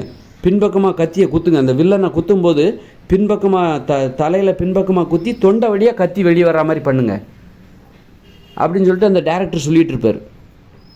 அப்போ தான் வந்து அந்த வில்லன் வந்து செத்துட்டார், ஹீரோ வந்து நியாயத்தை நிலைநாட்டிட்டார் அப்படின்னு சொல்லிட்டு இந்த டைரக்டர் என்ன பண்ணுவார்? மனிதத்தன்மையை பற்றி பேசிக்கிட்டு இருப்பார், மனிதத்தை பற்றி பேசிக்கிட்டு இருப்பார். அப்போ எவ்வளோ கற்பனைகள்லாம் வக்கரமாக இருக்குது பாருங்கள். ஒரு மருத்துவர்களுடைய கற்பனை எப்படி வக்கரமாக இருக்குது பாருங்கள். மருத்துவர்களுக்கு கனவு, நான் மூளை ஆப்ரேஷன் பண்ணணும், அப்படி நிறைய ஆப்ரேஷன்களை நான் பண்ணிக்கிட்டே இருக்கணும், இதயத்தெல்லாம் அப்படி ஆப்ரேஷன் பண்ணணும், கையில் எடுத்து பார்க்கணும், அது துடிக்கிறத பார்க்கணும், எனக்கு ஆசையாக இருக்குது, ஆஹா அப்படி 1000 இதயங்களுக்கு நான் ஆப்ரேஷன் பண்ணணும், திறந்து பார்க்கணும், அது எப்படி துடிக்குதுன்னு பார்க்கணும், அந்த மூளை எப்படி செயல்படுது, இந்த ஆச்சரியமிக்க மூளை எப்படி செயல்படுது, அந்த காட்சியை நான் பார்க்கணும், அந்த மூளையை நான் நேருக்கு நேராக பார்க்கணும் அப்படின்னு கனவு காண்றாரு. படுக்கையில் தூக்கம் வராமல் புரடுறாரு, புத்தகத்தை எடுத்து படிக்கிறாரு, வெறி கொண்டு போட்டி போட்டு. ஆகம்மா ஒரு வக்கரமாகி போச்சு பாருங்கள். இந்த மனிதத்தன்மையை வக்கரமாகி போச்சு. ஒரு இன்ஜினியர் என்ன பண்ணுறாரு? ஒரு தொழிற்சாலையை நான் கட்டமைக்கணும், அப்படி அந்த கெமிக்கல் இந்த கெமிக்கல் அதெல்லாம் இணைப்பு கொடுங்க, அந்த கனெக்ஷனை கொடுங்க, அந்த கழிவுகள் இங்கே சாடணும், பக்கத்தில் ஒரு ஆறு இருக்குது அங்கே கொட்டிடுங்க, அந்த கழிவுகளை யாருக்கும் தெரியாமல் அப்படி பாதாள குழாயை விட்டு கடலில் கொண்டு விட்டுருங்க, இது யாருக்கும் வெளியே சொல்லிடாதீங்க. இந்த நச்சு புகை இந்த இடத்துக்கு இந்த மிஷின் வரும்போது இங்கே நச்சு புகையெல்லாம் வரும், அதனால் எல்லா தொழிலாளர்கள் மாஸ்க் போட்டுக்கோங்க அப்படின்னு வக்கர சிந்தனைகள், வக்கர கற்பனைகள், வக்கர கனவுகளில் வக்கரம், கனவுகளில் வன்முறை, கனவு வன்முறை, லட்சிய வன்முறை. அந்த மாதிரி இந்த லட்சியவாதிகள் இவங்கெல்லாம் இருக்காங்க பாருங்கள். அப்போ இவங்க மனிதத்தன்மை இழந்தால் தான் நீ ஒரு இன்ஜினியர் ஆக முடியும். அப்போ 100 மாடி கட்டடம் கட்டணுமே, அந்த தொழிற்சாலையை உருவாக்கணுமே, அதை உருவாக்குறதுக்கு எவ்வளோ பெரிய கனரக ஆயுதங்கள், கனரக இயந்திரங்கள், கனரக அந்த தொழில்நுட்பங்கள், பார்த்தாலே மலைச்சிருவீங்க, மிரண்டுருவீங்க, அப்படி மிரட்டுவாங்க. அப்படி அவங்க செய்கிற வேலை மூலமாகவே உங்களை மிரட்டுவாங்க, நடுங்குவீங்க. அவங்க வேலை செய்கிறத பார்த்தாலே நடுங்குவீங்க. ஒரு ஆப்ரேஷன் பண்ணுறதை உங்களால் பார்க்க முடியாது. ஒரு டாக்டர் ஆப்ரேஷன் பண்ணுறீங்கன்னா அதை பார்க்குறதுக்கு உங்களுக்கு மனதில் திடம் வேணும். இதயம் பலவீனமானவர்கள், 18 வயசு கீழே உள்ளவங்க, கர்ப்பிணி பெண்கள், அதாவது யாரை வேணாலும், அதாவது டாக்டராக இருக்கிறவங்க தான் அந்த ஆப்ரேஷனை பார்க்க முடியும். வேறு யாரும் அவ்வளோ ஈஸியாக பார்க்க முடியாது. ஆனால் ஒரு இன்ஜினியரால் பார்க்க முடியும், அந்த ஆப்ரேஷன்லாம் பார்க்க முடியும், புரிஞ்சிக்க முடியாது, அவங்க என்ன செய்கிறான்னு புரிஞ்சிக்க முடியாது, பார்க்க முடியும். ஏன்னா இன்ஜினியரும் வன்முறையாளர் தான், ஒரு விஞ்ஞானியும் வன்முறையாளர் தான். அதனால் வன்முறையாளர்களால் தான் வன்முறையை பார்க்க முடியும், வேடிக்கை பார்க்க முடியும். ஓ இப்படியெல்லாம் ஆப்ரேஷன் பண்ணுறீங்களா, ஓகே அப்படின்னு பார்க்க முடியும். ஆனால் சாதாரண மக்களால், மனிதத்தன்மை நிறைந்தவர்களால், அவர்களை மென்மையானவர்களால் அதெல்லாம் பார்க்க முடியாது. இந்த தொழிற்சாலைகளெல்லாம் புரிஞ்சிக்க முடியாது. 100 மாடி கட்டணும், அதை கட்டணும், அதுக்கு மாடாக உழைப்பாங்க, மாடாக உழைப்பார்கள். அவங்கள கடினமாக வேலை வாங்கணும். இந்த மெட்ரோ ட்ரெயின், இந்த நிலத்துக்கு அடியில் சுரங்கத்தை ஆரம்பித்து மெட்ரோ ட்ரெயின், இந்த பாதாள சாக்கடை திட்டம், மலைச்சு போயிடுவீங்க. அப்படி மிரட்டுவாங்க, அப்படி வேலையில் மிரட்டுவாங்க. கத்தியை காட்டி உங்களை மிரட்டினா எப்படி இருக்கும்? அப்படி மிரட்டுவாங்க. ஒருத்தர் உங்கள் முன்னாடி கத்தியை வச்சுட்டு குத்த வந்தால் எப்படி மிரண்டு போவீங்க? அது மாதிரி வேலையில் மிரட்டுவாங்க. மனிதத்தன்மை இல்லாத மனிதத்தன்மை இழந்தாதுன்னா இந்த மாதிரி மிரட்ட முடியும். வேலையில் மிரட்டுவாங்க. எவ்வளோ கொலைவெறி! அதான் கடந்த காலத்தில் போர்னு ஒரு நாட்டினரும் அடிச்சுக்கிட்டு செத்தாங்க. அவங்கள திசை திருப்பி விட்டாங்க. நீ மற்றவங்கள மிரட்டணும், அதான நோக்கம். போரிட்டு மிரட்டிக்கிட்டு இருந்தாங்க, போரிட்டு சண்டை போட்டு மிரட்டிக்கிட்டு இருந்தாங்க. இப்போ என்ன, உனக்கு மற்றவங்கள மிரட்டணும், அப்படி தானே? போ, நீ டாக்டர் ஆயிடு, நீ இன்ஜினியர் ஆகிடு, நீ வக்கீல் ஆகிடு, நீ எம்எல்ஏ ஆகிடு, நீ இன்ஜினியர் ஆகிடு, போ மிரட்டு, உன் தொழிலில் மிரட்டு போ அப்படின்னு சொல்லி அப்புறம் ஆப்ரேஷன், டாக்டர்னா ஆப்ரேஷன் மூலமாக மிரட்டிக்கிட்டு இருப்பார். எல்லாத்தையும் நாங்கள் பண்ணிட்டோம், இனிமே அந்த கடவுள்கிட்ட வழி அப்படின்னு சொல்லிடுவார். இனிமேல் நீங்கள் பயப்பட வேண்டிய அவசியம் இல்லை, நாங்கள் அந்த மூளையில் இருக்கிற ஓட்டையை அடைச்சிட்டோம், கட்டியை எடுத்துட்டோம். ஆமாம் அப்படின்னு. அப்போ படத்தை பார்த்தா மிரண்டுருவீங்க. எப்படி இந்த படத்தை எடுக்கிறாங்க? அவர் டேரக்டர், அவர் கொலைவெறியோடு போய் அந்த டேரக்டர் ஆகிடுவார். உன் கொலைவெறிக்கு தீனி, நீ டேரக்டர் ஆகிடு, நீ நடிகர் ஆகிடு. நடிகர் உயிரை பணையமாக வச்சுட்டு மேலேருந்து குதிப்பார், வானத்துலேருந்து, வானூர்தி விமானத்துலேருந்து குதிப்பார், டூப்பே போடாமல் மிரட்டுவார். அப்படி மிரட்டுறது தான் இவங்களுடைய வேலை. நான் யார் தெரியுமா அப்படின்னு சொல்லி மிரட்டிக்கிட்டே இருப்பார். இப்போ அதே வேலையை தான் நானும் செஞ்சுக்கிட்டுருக்கேன். நான் யார் தெரியுமா அப்படின்னு நானும் மிரட்டிக்கிட்டு இருக்கேன். நான் ஒரு உண்மையை சொல்கிறேன், இவங்களை மிரட்டணும் நானும் நினச்சேன். இந்த உலகத்தில் எல்லாரையும் போல நானும் இந்த உலகத்தை மிரட்டணும்னு நினச்சேன். அதற்கு எனக்கு ஒரு உண்மை கிடச்சிது. நான் பொய் சொல்லி மிரட்டலை, உண்மையை சொல்லி மிரட்டிக்கிட்டு இருக்கேன். நான் சொல்கிற உண்மையே உங்களுக்கு மிரட்டலாக இருக்கும். இதை விட மிரட்டல் வேறு என்ன இருக்க முடியும்? இந்த உலகத்தில் பெரிய மிரட்டல் வேறு என்னவாக இருக்க முடியும்? இந்த இயந்திர அறிவியல் உலகையே முடிவுக்கு கொண்டு வருகிற ஒரு செய்தி, அந்த செய்தியை உங்களை மிரட்டுது. நான் உட்காந்து பேசிகிட்டு இருக்கேன், எனது பேச்சு உங்களை இந்த உலகையே மிரட்டுகிறது. அப்போ எவ்வளோ பெரிய மிரட்டல்காரனாக நான் இருப்பேன்? கண்டிப்பாக அப்போ நானும் எனக்குள்ளேயும் அந்த மனிதத்தன்மை என்பது ரொம்ப கண்டிப்பாக மனிதத்தன்மை சுத்தமாக இல்லாத ஒரு ஆளாக நான் இருந்திருக்கிறேன். இப்போ அதை மீட்டெடுப்பதற்காக நான் பேசி கொண்டிருக்கிறேன். அந்த அளவுக்கு இந்த உலகை மிரட்டுறதுலே மிகப்பெரிய மிரட்டல்வாதி நானாக தான் இருப்பேன். ஒட்டுமொத்த இயந்திர அறிவியல் உலகையும் முடிவுக்கு கொண்டு வருகிற ஒரு செய்தியை சொல்லுகிற ஒரு ஆளாக நான், இயந்திர அறிவியல் உலகின் முடிவின் ஒரு புள்ளியாக நான், இந்த இயந்திர அறிவியல் உலகின் கடைசி மனிதனாகவும் வரப்போகிற இயற்கையோடு இணைந்த மனித வாழ்க்கையின் முதல் மனிதனாகவும் நான் தான் இருக்கிறேன். மிரட்டலின் ஒரு மொத்த உருவமாக நான் இருக்கிறேன். அந்த மாதிரி இந்த மாதிரி தற்புகழ்ச்சியில் போனாக்கா நமக்கு தொடர்ந்து ஒரு ஃப்ளோவாக போக மாட்டேங்குது, நிறைய விஷயம் பேச முடியல. அந்த மாதிரி இப்போ எல்லாம் உலகத்தில் மிரட்டிகிட்டு இருக்காங்க. நானும் மிரட்டுறேன். நான் யாரும் தெரியுமா? நான் ஒரு லட்சியவாதிங்கிறதெல்லாம் ஒரு மிரட்டல் தான். நான் இந்த உலகத்தை மிரட்டணும், என்னால் இந்த உலகத்தில் மிரட்ட முடியலையே, நான் யாருன்னு என்னால் நிரூபிக்க முடியலையே அப்படின்னு சொல்லிட்டு, அப்போது இந்த மாதிரி மிரட்டுறதுக்காக தான் இந்த மாதிரி பயிற்சி. நீ இந்த உலகத்தை மிரட்டணுமா? போய் பள்ளிக்கூடத்தில் போய் படி, 10 வருஷம் படி, 12 வருஷம் படி. நீ எந்த துறையில் போய் மிரட்ட போகிற? எனக்கு இந்த துறையில் போய் தான் நான் மிரட்டணும் இந்த மக்களை. நான் ஒரு ஃபோட்டோகிராஃபராக போய் மிரட்டணும் இந்த உலகத்தை. அப்போ இவர் என்ன பண்ணுவார்? போய் காடுகள் அங்கெங்கே போவார், ஒரு ஃபோட்டோகிராஃபராக போய் ஆழ்கடல் காட்சிகளை நான் படம் பிடிச்சி இந்த மக்களுக்கு மிரட்டல். ஆழ்கடல் எப்படி இருக்குது, மக்கள் மிரண்டு போவாங்க. எப்படி இப்போ ஆழ்கடலில் போய் இதெல்லாம் படம் பிடிக்கிறாங்க அப்படின்னு சொல்லிட்டு மிரட்டுவார். அவர் ஒரு மிரட்டல், அந்த மாதிரி மிரட்டிகிட்டு இருப்பார். அந்த மாதிரி எல்லாமே ஒரு மிரட்டலாகத்தான் இருக்கிறது. இந்த உலகமே மனிதத்தன்மை இழந்தால் தான், நீங்கள் மனுஷங்களாக இருந்தாக்கா இந்த மாதிரி மிரட்ட முடியாது. மனுஷங்கன்னா இப்படி மிரட்ட மாட்டாங்க. அந்த மாதிரி மக்கள் அப்போ நம்ம ஒரு மனிதத்தன்மையோடு இருக்கணும். மற்றவங்கள மிரட்டுற மாதிரி ஒரு தொழிலை செய்யக்கூடாது. மிரட்டுற மாதிரி ஒரு தொழிலை செய்யணுன்னா அதுக்கு தான் கற்றுக்கணும். மற்றவங்கள மிரட்டுற மாதிரி ஒரு தொழில் செய்யணுங்க. அரண்டு போகணும், அப்படி நடுங்க வைக்கணும். நீங்கள் செய்கிற தொழிலை பார்த்தா மற்றவங்க நடுங்கணும், வாய் பழந்து பார்க்கணும். அப்படிங்கிற மாதிரி ஒரு தொழிலை செய்யணும் அப்படின்னு நீங்கள் நினைக்கக்கூடாது. நீங்கள் மனுஷங்களாக வாழ்கிறது முக்கியமாக. ஏன்னா மிரட்டுனீங்கன்னா நீங்கள் எப்படி மகிழ்ச்சியாக இருப்பீங்க? மற்றவங்கள மிரட்டிக்கிட்டே இருக்கிறவங்க எப்படி மகிழ்ச்சியாக இருப்பாங்க? அந்த மற்றவங்களோட துன்பங்களை பார்த்து சிரிக்கிறவங்களாக மாறிடுவாங்க. சிரிப்புங்கிறது எப்படி வருது?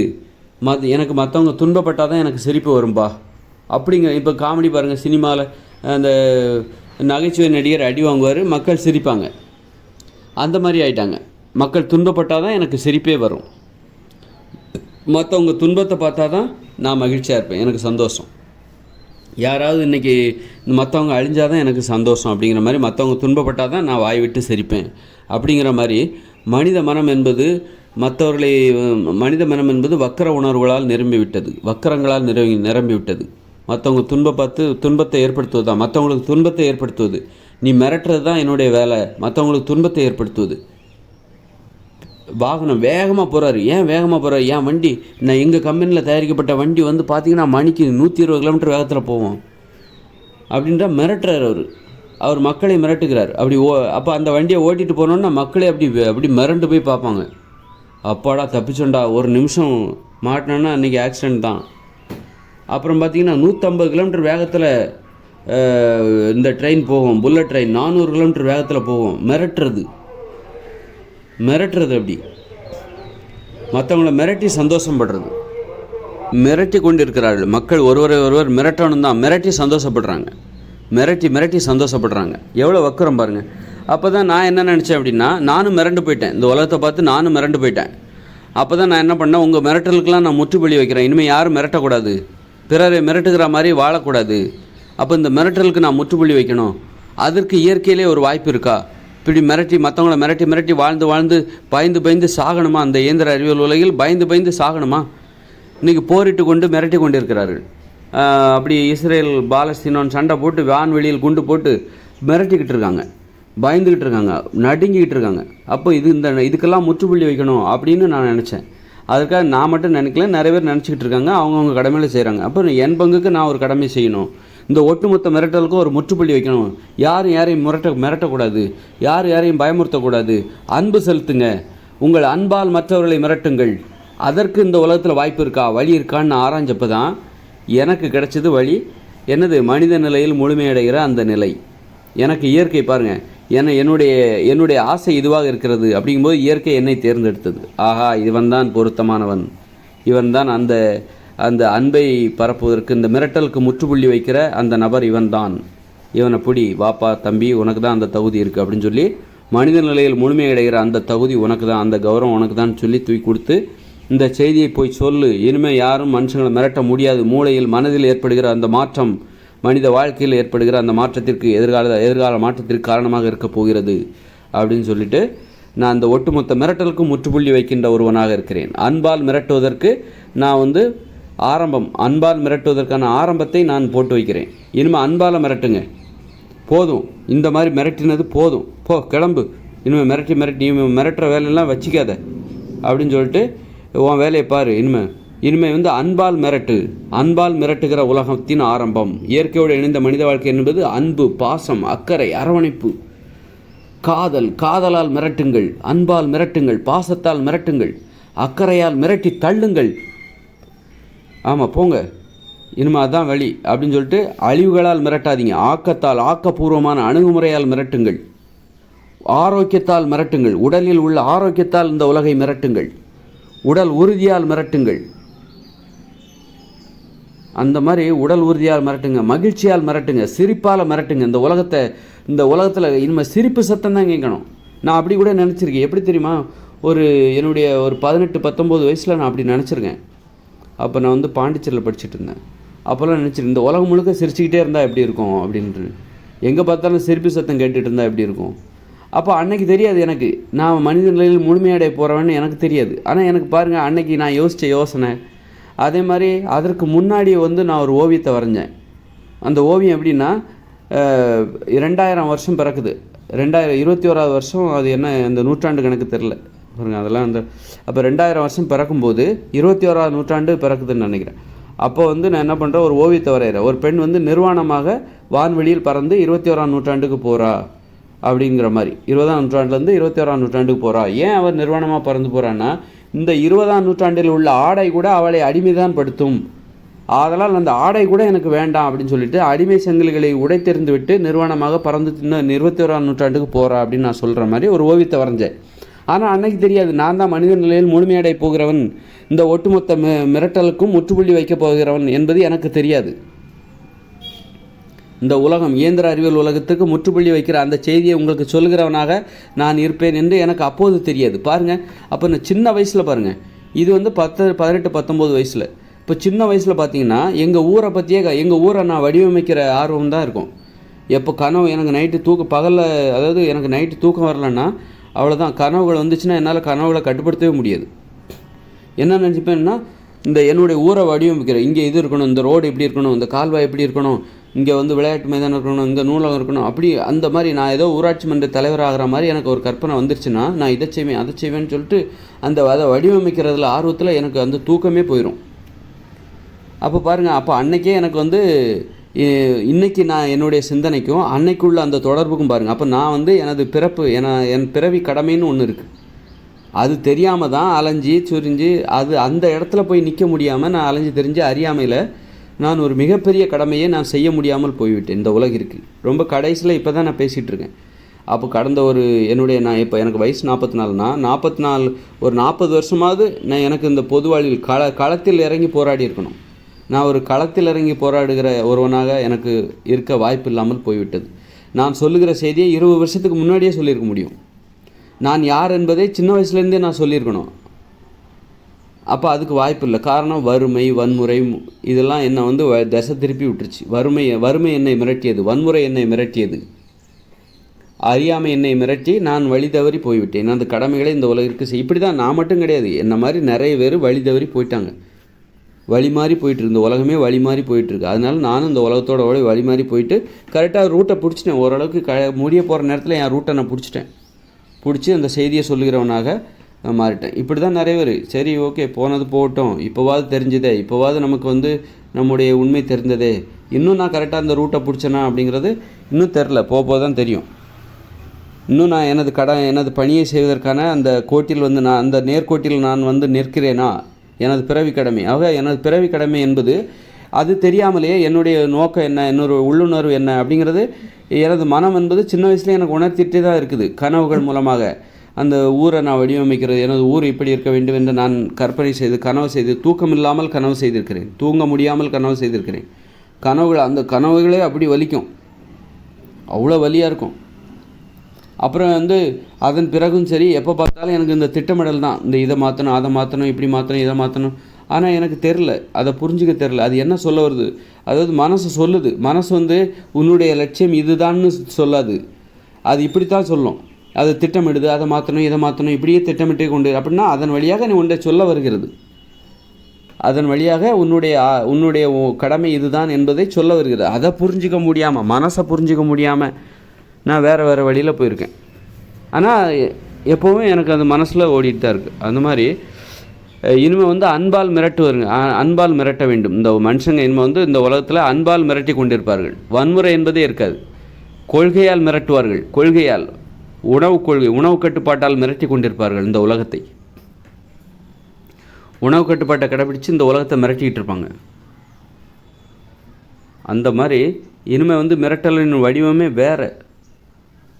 அப்போ எவ்வளோ சந்தோஷம் இல்லை? அந்த அந்த அந்த மகிழ்ச்சியான செய்தியை சொல்லுகிறவனாக நான் இருக்கிறேன். இந்த உலகம் முழுக்கும் ஒரு நம்பிக்கை ஒளியை பாய்ச்சுகிறவனாக நான் இருக்கிறேன். பாருங்கள், ஒரு மகிழ்ச்சி, எவ்வளோ ஆனந்தமான ஒரு விஷயத்தை நான் சொல்கிறேன் பாருங்கள். யாரும் இந்த உலகத்தில் வந்து கஷ்டப்படக்கூடாது அப்படிங்கிற அந்த கனவு தான் எனது கனவாக இருந்திருக்கிறது. இந்த உலகத்தில் உள்ள அத்தனை பேர்களுடைய வலிகளையும் புரிந்து கொள்கிறவனாக நான் இருந்திருக்க வேண்டும் என்றால், நான் அவர்களை விட அதிகமான வலியை அனுபவிச்சிருந்தால் தான் என்னால் புரிஞ்சிக்க முடியும். எனது வலிகளுக்குள் இந்த உலகில் உள்ள அத்தனை பேருடைய வலியும் அடக்கும். அதனால் என்னை எல்லாரும் புரிஞ்சிக்க முடியாது, ஆனால் என்னால் இந்த உலகில் உள்ள 800 கோடி பேருக்கு மேலே அத்தனை பேரையும் புரிஞ்சுக்க முடியும். ஆனால் உங்களால் என்னை புரிஞ்சிக்க முயற்சி பண்ணுங்கள். முயற்சி செய்கிற அளவுக்கு ஓரளவுக்கு புரிஞ்சிக்க முடியும். என்னை பார்த்தா மென்மையானவனாக தெரியும், ஆனால் உங்களை விட வலிமையானவன், உங்களை அனைவரை விட வலிமையானவன் என்பது நான் தான். ஆனால் அந்த வலிமைங்கிறது என்னவா இருக்குது பாருங்கள். ஒரு வலிமை என்பது என்னவா இருக்குது, மென்மையாக தெரியுது. மென்மை தான் உயர்வு. நீ வன்முறையாளருங்கிறது வந்து உயர்வு கிடையாது. இப்போ வந்து ஒருத்தர் வந்து போரிடுறாரு, திறமையாக போரிடுறாருப்பா, சும்மா அடித்து வீழ்த்துறாரு, சுட்டு தள்ளுறாரு, அவர்கிட்ட போனால் அவ்வளோதான் காலி. அப்புறம் இன்னொருத்தரை பார்த்தாக்கா இவருக்கு போர்னாலே பிடிக்காது, அன்பு தான் பிடிக்கும். இதில் யார் உயர்ந்தவர்? ரொம்ப திறமையாக சண்டை போடுறவரா உயர்ந்தவர்? திறமையாக பல பேரை கொல்றாரு பாருங்க, அவராக உயர்ந்தவர். சண்டானாலே பிடிக்கல பாருங்க, அன்பு தான் பிடிக்குது. அன்பு, அக்கறை, அரவணைப்பு, ஈவு, இரக்கம், கருணை, இரக்கம் இவற்றால் நிரம்பிய இவர் தானே உயர்ந்தவராக இருக்க முடியும். போரிடக்கூடாது என்கிற அந்த உண்மையை கண்டுபிடித்தவர் தானே உயர்ந்தவராக இருக்க முடியும். அந்த வழியில் தான் நான் சொல்கிறேன். என்னை பார்த்தா மென்மையானவனாக தெரியும், ஆனால் நான் இந்த வன்முறைகளை கடந்து தான் நான் மென்முறையை தொடுகிறேன். வன்முறைகளால் ஏற்படுகிற வலிகளை கடந்து தான் நான் மென்மையான வழிகளை தொடுகிறேன் என்பதை புரிந்து கொள்ளுங்கள். அதனால் வன்முறைகளால் ஏற்பட்ட வலிகளை கடந்து தான் நான் மென்மை என்கிற அந்த சிகரத்தில், மென்முறை என்கிற சிகரத்தை அடைகிறேன். இயந்திர அறிவியல் உலக வலிகளை கடந்து தான் இயற்கையோடு இணைந்த அந்த மனித வாழ்க்கை என்கிற உலகத்தை கண்டுபிடிக்கிறேன். அதை உங்களுக்கு, அந்த செய்தியை உங்களுக்கு சொல்கிறேன், எதிர் வருகிற உலகம். அதனால் என்னை பார்த்தா சாதாரணமாக நினச்சிடாதீங்க. நான் எனக்கு களத்தில் இறங்கி போராடி இருந்தால் நான் இந்த மாதிரி சொல்ல வேண்டிய அவசியமே இல்லை. இந்த மாதிரி நான் சொல்கிறேன்னாலே, இந்த மாதிரி நான் பேசுகிறேன்னாலே, நான் களப்பணிங்கிறது எனக்கு குறைவாக இருக்குதுன்னு அர்த்தம். அது உண்மை தான், நான் ஒத்துக்கிறேன். களப்பணியோடு நான் சின்ன வயசுலேருந்து இதுதான் என்னுடைய வேலை அப்படின்னு நான் செஞ்சுருந்தேன்னா, நான் இன்றைக்கி ஒரு பிரம்மாண்டமாக நான் இந்த உலகத்துக்கு நான் அறிமுகப்படுத்தியிருப்பேன். என் பின்னாடி உலகத்தில் இருக்கிற நாடு, இனம், மொழி, மதம் இதெல்லாம் வேறுபாடுகளை கடந்து என் பின்னாடி மிகப்பெரிய கூட்டத்தை நான் ஒன்று சேர்த்திருப்பேன். இத்துடன் எனது தற்புகழ்ச்சி முடிவடைகிறது. தற்புகழ்ச்சியாக இருந்தால் கூட அது உண்மைதானே, அதில் ஒன்றும் மிக இல்லையே, அது உண்மைதானே. அதனால் இந்த வீடியோவோட ஆரம்பத்தில் என்ன சொன்னால், அறிவு என்பது அளவோடு இருக்கணும். அளவான அறிவுங்கிறது என்னென்னாக்கா பார்த்த உடனே கற்றுக்கணும். அந்த மாதிரியான அறிவு தான் ஒரு தொழில் சார்ந்த அறிவு. வாழ்க்கையில் எதுவுமே நம்ம பார்த்தா நமக்கு புரியும், இது எப்படி சாத்தியம் அப்படின்னு நமக்கு குழப்பத்தை ஏற்படுத்தக்கூடாது. பார்த்த உடனே புரியணும். அந்த அளவுக்கு தான். நீங்கள் ஒரு தொழிற்சாலை பார்க்குறீங்க, இது எப்படி இதெல்லாம் செயல்படுகிறது அப்படின்னு உங்களுக்கு கஷ்டமாக இருக்குல்ல, அந்த மாதிரி புரியாத அறிவாக இருக்கக்கூடாது. பார்த்த உடனே கற்றுக்கணும், அதான் எளிமையான அறிவு. பார்த்த உடனே கற்றுக்கணும் அப்படின்னா அதான் அறிவு. அப்படின்னா அதற்கு தான் இங்கே அனுமதி. அப்படின்னா இந்த தொழிற்சாலைகளுக்கெல்லாம் அனுமதி இல்லாமல் போயிடும், அப்படி தானே. அப்போது நீங்கள் கற்றுக்கிறதுங்கிறது பார்த்த உடனே கற்றுக்கணும் அப்படின்னா அந்த அறிவு என்பது அந்த ஒரு தொழிலை பார்க்குறோம் அப்படின்னா அந்த தொழிலுக்கான அளவு என்ன, பார்த்த உடனே கற்றுக்கணும். அதுதான் அந்த தொழிலுக்கான ஒரு எல்லை, ஒரு தொழில் சார்ந்த அறிவுக்கான எல்லை. பார்த்த உடனே என்னால் கற்றுக்க முடியாது அப்படின்னா பார்த்த உடனே என்னால் கற்றுக்கிட்டு அதை செய்யணும். அந்த அளவுக்கு அது எளிதாக இருந்தால்தான் அது பார்த்த உடனே கற்றுக்கிட்டு செய்ய முடியும். அப்போ அப்படிப்பட்ட தொழில்களை நம்ம செஞ்சுருந்தோம் அப்படின்னா இந்த அழிவுகள்லாம் வந்திருக்காது. இவ்வளோ அழிவுகள், இவ்வளோ பேர் செத்து போயிட்டாங்க பாருங்கள். எவ்வளோ பேர் விபத்துகளால், நோய்களால், குற்றங்களால். போருங்கிறதும் ஒரு குற்றம் தானே, மிகப்பெரிய குற்றம். ஒரு ஒரு நாடே இன்னொரு நாட்டில் போய் குற்றம் செய்துன்னா எப்படி இருக்கும்? ஒரு நாட்டில் உள்ள போரிடுதல், படையெடுத்தல் அப்படின்னா ஒரு நாட்டினர் இன்னொரு நாட்டினர் மீது ஒட்டுமொத்தமாக ஒன்று சேர்ந்து இராணுவ வீரர்கள் என்கிற போர்வையில் போய் குற்றம் செய்தால், கொலை செய்தால் எப்படி இருக்கும்? அதுதான் போர். அப்போ அந்த மாதிரி இந்த குற்றங்கள் இவ்வளோ இதனால் எவ்வளோ அழிவு பாருங்கள். இந்த அழிவுகள்லாம் வரக்கூடாது அப்படின்னா என்ன பண்ணோம்? இப்போ இந்த அழிவுகள், நம்ம இங்கே நிறைய சௌகரியங்கள் கிடைக்குது அப்படின்னா யாராவது செத்துப்போனால் நம்ம நெருங்கியவர்கள் செத்துப்போனால் 4 நாள் வருத்தப்படுவோம், அப்படியே மறைஞ்சிருதா? அந்த மறதி மேலே நம்பிக்கை வச்சு என்ன பண்ணுறாங்க, இந்த அழிவுகளை ஏற்றுக்கிறாங்க. அழிவு தான் இருக்குது, பரவாயில்ல, எல்லாம் செத்து போயிட்டாங்க தான், நெருங்கினவங்க செத்து போயிட்டாங்க, என் பிள்ளை செத்து போச்சு, எங்கள் அப்பா செத்து போயிட்டாரு, அது அப்படியே நாளடைவில் மறந்து போய்டும் அப்படின்னு நினச்சிட்டு அந்த மறதி மேலே ஒரு நம்பிக்கை வச்சு மனுஷங்க என்ன பண்ணுறாங்க, அழிவுகளை கண்டுக்காமல் கடந்து போயிட்டுருக்காங்க. அது மாதிரி இந்த மாதிரி அழிவுகள்லாம் வரக்கூடாது. இப்போ நமக்கே நடந்தால் எப்படி இருக்கும், உனக்கு நடந்தால் எப்படி இருக்கும் அப்படின்னு நினச்சி பார்க்கணும். ஒரு வலி என்பது, ஒரு இழப்பு என்பது, ஒரு மரணம் என்பது நமக்கு நடந்தால் எப்படி இருக்கும்? அது எவ்வளோ பெரிய அநியமாக. அது மாதிரி தான் இந்த மாதிரி நிறைய அழிவுகளை நம்ம எளிதாக கடந்து போகிறோம். காரணம் என்னென்னா, இங்கே நிறைய சௌகரியங்கள், இது லஞ்சம் கொடுக்குறாங்க. இந்த இயந்திர அறிவியல் உலகில் நீங்கள் நடக்கிற கொலைகளை, இங்கே நடக்கிற அழிவுகளை நீ பார்த்துக்கிட்டு பேசாமல் போயிட்டே இரு. அதுக்காக தான் உனக்கு இங்கே பாரு, bed, AC, air condition, concrete கட்டிட வீடு, காரு, பைக்கு, சமையல் உணவுகள், மாமிச உணவுகள், இதெல்லாம் உனக்கு கொடுக்கப்படுகிற லஞ்சம். இங்கே நடக்கிற அழிவுகளை நீ கண்டு காணாமல் போயிட்டே இரு, நீ கடந்து போயிட்டே இரு. நீயும் இந்த அழிவுகளோடு சம்மந்தப்படு, அழிவுகளை ஏற்படுத்துகிற ஒருவனாக இரு. நீயும் என்ஜினியர் ஆகு, டாக்டர் ஆகு, மருத்துவர், அளவுக்கு அதிகமான அறிவுக்கு ஆசைப்படு, அழிவை தேடி நீயும் போ. உனக்கு இந்த மாதிரி நன்மைகள்லாம் உனக்கு கிடைக்கும். வீடு கிடைக்கும், கார் கிடைக்கும், பங்களா கிடைக்கும், வேலையாட்கள் கிடைப்பார்கள், இந்த மாதிரி ஆடம்பரமான ஒரு வாழ்க்கை கிடைக்கும், இது உனக்கு கொடுக்கப்படுகிற லஞ்சம், இதை வாங்கிக்கிட்டு நீயும் இந்த அழிவுகள் இயற்கையோடு இணைஞ்ச மனுஷ வாழ்க்கை இயந்திர அறிவியல் உலகில் நீனும் வந்து என்ன பண்ண அழிவுகளை ஏற்படுத்தி கொண்டு போய்கிட்டே இரு, நீ அதற்கு எதிராக யோசிக்காத அப்படின்னு சொல்லிட்டு இந்த உலகத்தில். அதனால் அளவுக்கு அதிகமான அந்த அறிவு இல்லாமல் இருந்திருந்தால் மட்டும்தான் இந்த அழிவுகளை தடுத்திருக்க முடியும். வேறு எந்த வகையிலுமே நீங்கள் இந்த உலகத்தில் அமைதியை ஏற்படுத்தவே முடியாது. வேறு எந்த வகையிலும் இந்த உலகத்தில் உங்களால் அமைதியை ஏற்படுத்தவே முடியாது அன்பால். அதனால் அளவுக்கு அதிகமான அறிவை வந்து தடை செய்யணும். தடை செஞ்சால் தான் நம்ம போய் தடை செய்ய வேண்டிய அவசியம் இல்லை. மனதில் ஏற்படுகிற மாற்றம் இன்னும் 10-20 வருஷத்தில் வரப்போகுது. இனிமேல் பிறக்கிற குழந்தைகள் அந்த அமைதிக்கான அந்த தேடலில் இருப்பார்கள். அவர்கள் மனதில் ஏற்பட்ட அந்த மாற்றத்தின் வேர்களாக இருப்பார்கள். அவர்கள் இந்த உலகில் அமைதியை ஏற்படுத்துவார்கள், பரப்புவார்கள். அது இயற்கையாகவே ஏற்படுகிற மாற்றம். அந்த வகையில் வந்து நம்மளாம் எளிமையாக வாழ்ந்திருக்க வேண்டும். பரிசோதனை என்கிற அடிப்படையில் தான் நம்ம இந்த இயந்திர அறிவியல் உலகில் வாழ்ந்து கொண்டிருக்கிறோம். ஒரு பரிசோதனை முயற்சியாக வாழ்ந்து கொண்டிருக்கிறோம். ஒரு மனுஷங்களே என்ன பண்ணுறாங்க, பல்வேறு விதமான மனித நிலையை நோக்கி போகும்போது மனித நிலையை நோக்கி தான் போகிறாங்க. மனம் என்னும் நோய் ஏற்பட்டதால் குரங்குகளாக விலங்குகளாக வாழ்ந்து கொண்டிருந்த அந்த உயிரினம் மனம் என்னும் நோய் ஏற்பட்டதால் மனித நிலையை நோக்கி போகிறாங்க. மனிதர்களாக எப்படி வாழ வேண்டும், என்னெல்லாம் செய்யணும், என்னெல்லாம் செய்யக்கூடாது, எதெல்லாம் தப்பு, எதெல்லாம் உறவுமுறைன்னா என்ன, யார் அம்மா அப்பா அண்ணன் தம்பி, அண்ணனை ஏன் சொல்லணும், தம்பியை தம்பின்னு ஏன் சொல்லணும், அக்கா மாமா சித்தப்பா இவங்கெல்லாம் எப்படி சித்தப்பா மாமா அத்தை அப்படின்னு சொல்கிறோம்ல, இதெல்லாம் எப்படி அப்படின்னு சொல்லிட்டு இதெல்லாம் எதனால் அப்படின்னு இந்த உறவுமுறைகள் எதனால் ஏற்படுகிறது, இப்படி நிறைய விஷயங்களை கண்டுபிடிக்க வேண்டியது இருக்குது. மொழி, நாம் பேசுகிற மொழியை கண்டுபிடிக்க வேண்டியதாக இருக்கிறது. ஏன்னா வாழ்வதற்கு மொழி தேவை, மனுஷங்களாக வாழ்வதற்கு மொழி தேவை. என்னெல்லாம் செய்யக்கூடாது, போரிடக்கூடாது, அந்த மாதிரி கொலை செய்யக்கூடாது, குற்றங்கள்னா என்ன, குற்றத்திற்கு என்ன தண்டனை கொடுக்கணும், அப்போ திருமணங்கிற ஒரு குடும்பங்கிற இதெல்லாம் கண்டுபிடிக்கிறாங்க. ஏன்னா மனுஷங்களாக வாழணும்ல, அதுக்காக வந்து மனுஷங்களாக வாழ்ந்து பார்த்து அந்த மனுஷங்களாக வாழ்வதற்கு என்ன தேவையோ அதை கண்டுபிடிக்கிறாங்க. அதுக்கான பரிசோதனை முயற்சி தான் இந்த இயந்திர அறிவியல் உலகை ஏன் உருவாக்குனான்னா, எப்படிப்பட்ட உலகில் வாழக்கூடாது, எப்படிப்பட்ட உலகம் நமக்கு தேவையில்லை, ஆபத்தானது அப்படிங்கிறது இது ஒரு பரிசோதனை முயற்சி. இப்போ இதெல்லாம் செய்யக்கூடாது அப்படிங்கிறதுக்காக நம்ம செஞ்சு பார்க்குறோம். இந்த மாதிரி வாழக்கூடாது என்பதற்காக நம்ம வாழ்ந்து பார்க்குறோம். வாழ்ந்து பார்த்தா என்னென்ன பிரச்சனை வரும், என்னென்ன இதெல்லாம் நம்ம மூளையில் பதிவு செய்யப்படுகிறது. நமது மூளையில் வந்து அனுபவங்களாக பதிவு செய்யப்படுகிறது. இந்த படிப்பினைகள் தான் நம்ம எதிர்காலத்தில் அமைதியாக வாழ்கிறதுக்கு காரணமாக இருக்க போகுது. அதனால் இதெல்லாம் ஒரு பரிசோதனை முயற்சி. அதனால் மனுஷங்க வந்து எப்படி வந்திருந்தால் இது ஒரு பரிசோதனை முயற்சியாக கூட இதெல்லாம் நடந்திருக்கக்கூடாது. இது பரிசோதனை முயற்சியாக கூட இவ்வளோ பெரிய அழிவுகளை நம்ம தவிர்த்துக்கலாம். இவ்வளோ போர்னால், நோய்களால், விபத்துகளால் கோடிக்கணக்கான செத்தாங்கல்ல, இதை தவிர்த்துருக்கலாம். பரிசோதனை முயற்சிக்காக கூட நம்ம பரிசோதனையாக கூட இதை பண்ணியிருக்க வேண்டிய அவசியம் இல்லை.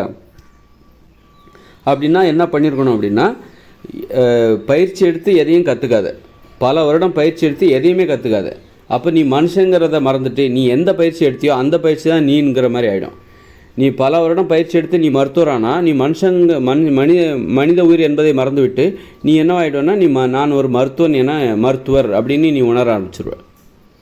நீ பல வருடம் படித்து நீ ஓவியம் வரைய கற்றுக்கொண்டால் நீ ஒரு மனிதர் என்பதை மறந்துவிட்டு நீ ஓவியர் என்று உன்னை உணர ஆரம்பித்து விடுவாய். நீ பல வருடம் பயிற்சி எடுத்து நீ ஒரு என்ஜினியருங்கிறத கற்றுக்கிட்டன்னா நீ ஒரு மனிதர் என்பதை மறந்துவிட்டு, மனித தன்மையை மறந்துவிட்டு, என்ஜினியர் என்பதை நான் ஒரு இன்ஜினியர். ஏன்னா என்ஜினியர் வந்து மனித தன்மையோடு இருக்க முடியாது. ஒரு மருத்துவர் என்பவர் மனித தன்மையோடு இருக்க முடியாது. மனித தன்மைன்னா மென்மையானது. மனித தன்மை என்றால் மென்மையானது. ஒரு காயத்தை பார்த்தாலே பயப்படணும், அது கோழைத்தனம் இல்லையா அப்படின்னு. அதுதான் வீரம். ஒரு காயத்தை பார்த்தா, ரத்தத்தை பார்த்தா பயப்படணும். அந்த மாதிரி ரத்தம் யாருக்கும் ஏற்படக்கூடாது, யாருக்கும் காயம் ஏற்படக்கூடாது. ரத்தத்தை பார்த்தா நீ தைரியமாக படுறன்னா மற்றவங்களுக்கு நீ காயத்தையும் எளிதாக ஏற்படுத்துவ. உனக்கு காயத்தை பார்த்தா நீ நடுங்கணும், பயப்படணும், அது வேண்டாம் அப்படின்னு தோணணும். அப்படி அதை பார்க்குற நீ தைரியமாக காயத்தை பார்க்குறன்னா கண்டிப்பாக இன்னொருத்தருக்கு நீ அந்த காயத்தை ஏற்படுத்துவ. அதனால தான் வந்து காயத்தை பார்த்தா பயப்படணும், யாருக்கும் அந்த காயம் வரக்கூடாதுன்னு நினைக்கணும். அதான் வீரம். அந்த சிந்தனை ஏற்படுது பாருங்கள். அந்த சிந்தனை வந்து ஒரு வீரமுடையவருக்கு தான் ஏற்படும். இந்த வன்மைகளை கடந்து, வன்முறை என்னும் இந்த புதைகுழிகளை கடந்தால்தான் நீங்கள் மென்மையானவனாக உயர முடியும். மென்மை என்பது சிகரத்தில் இருக்கிறது. வன்முறை என்பது நீங்கள் இந்த மலைகளை கடந்தால்தான் அந்த சிகரத்தில் ஏற முடியும். இதெல்லாம் தப்பு. இந்த அனுபவங்களை கடந்தால் தான் நீங்கள் சிகரத்தில் ஏற முடியும். அதனால் ஒரு காயத்தை பார்த்து பயப்படுறாரு உடனே அவரை பீச்சாடின்னு நினச்சிடாதீங்க. அவர்கிட்ட போய் கேளுங்க, யாருக்கும் இந்த காயம் ஏற்படக்கூடாதுன்னு அவர் சொல்லுவார். யாருக்குமே இந்த காயம் ஏற்படக்கூடாதுங்க, இப்படிப்பட்ட எதிரிக்கு கூட இவ்வளோ பெரிய துன்பம் வரக்கூடாதுன்னு நினைப்பார். அந்த நினைப்பு பாருங்கள். ஆனால் ஒரு காயத்தை பார்த்து சர்வசாதாரணமாக ரசிக்கிறார் பாருங்கள், சர்வசாதாரணமாக காயத்தை பார்க்குறாரு பாருங்கள்.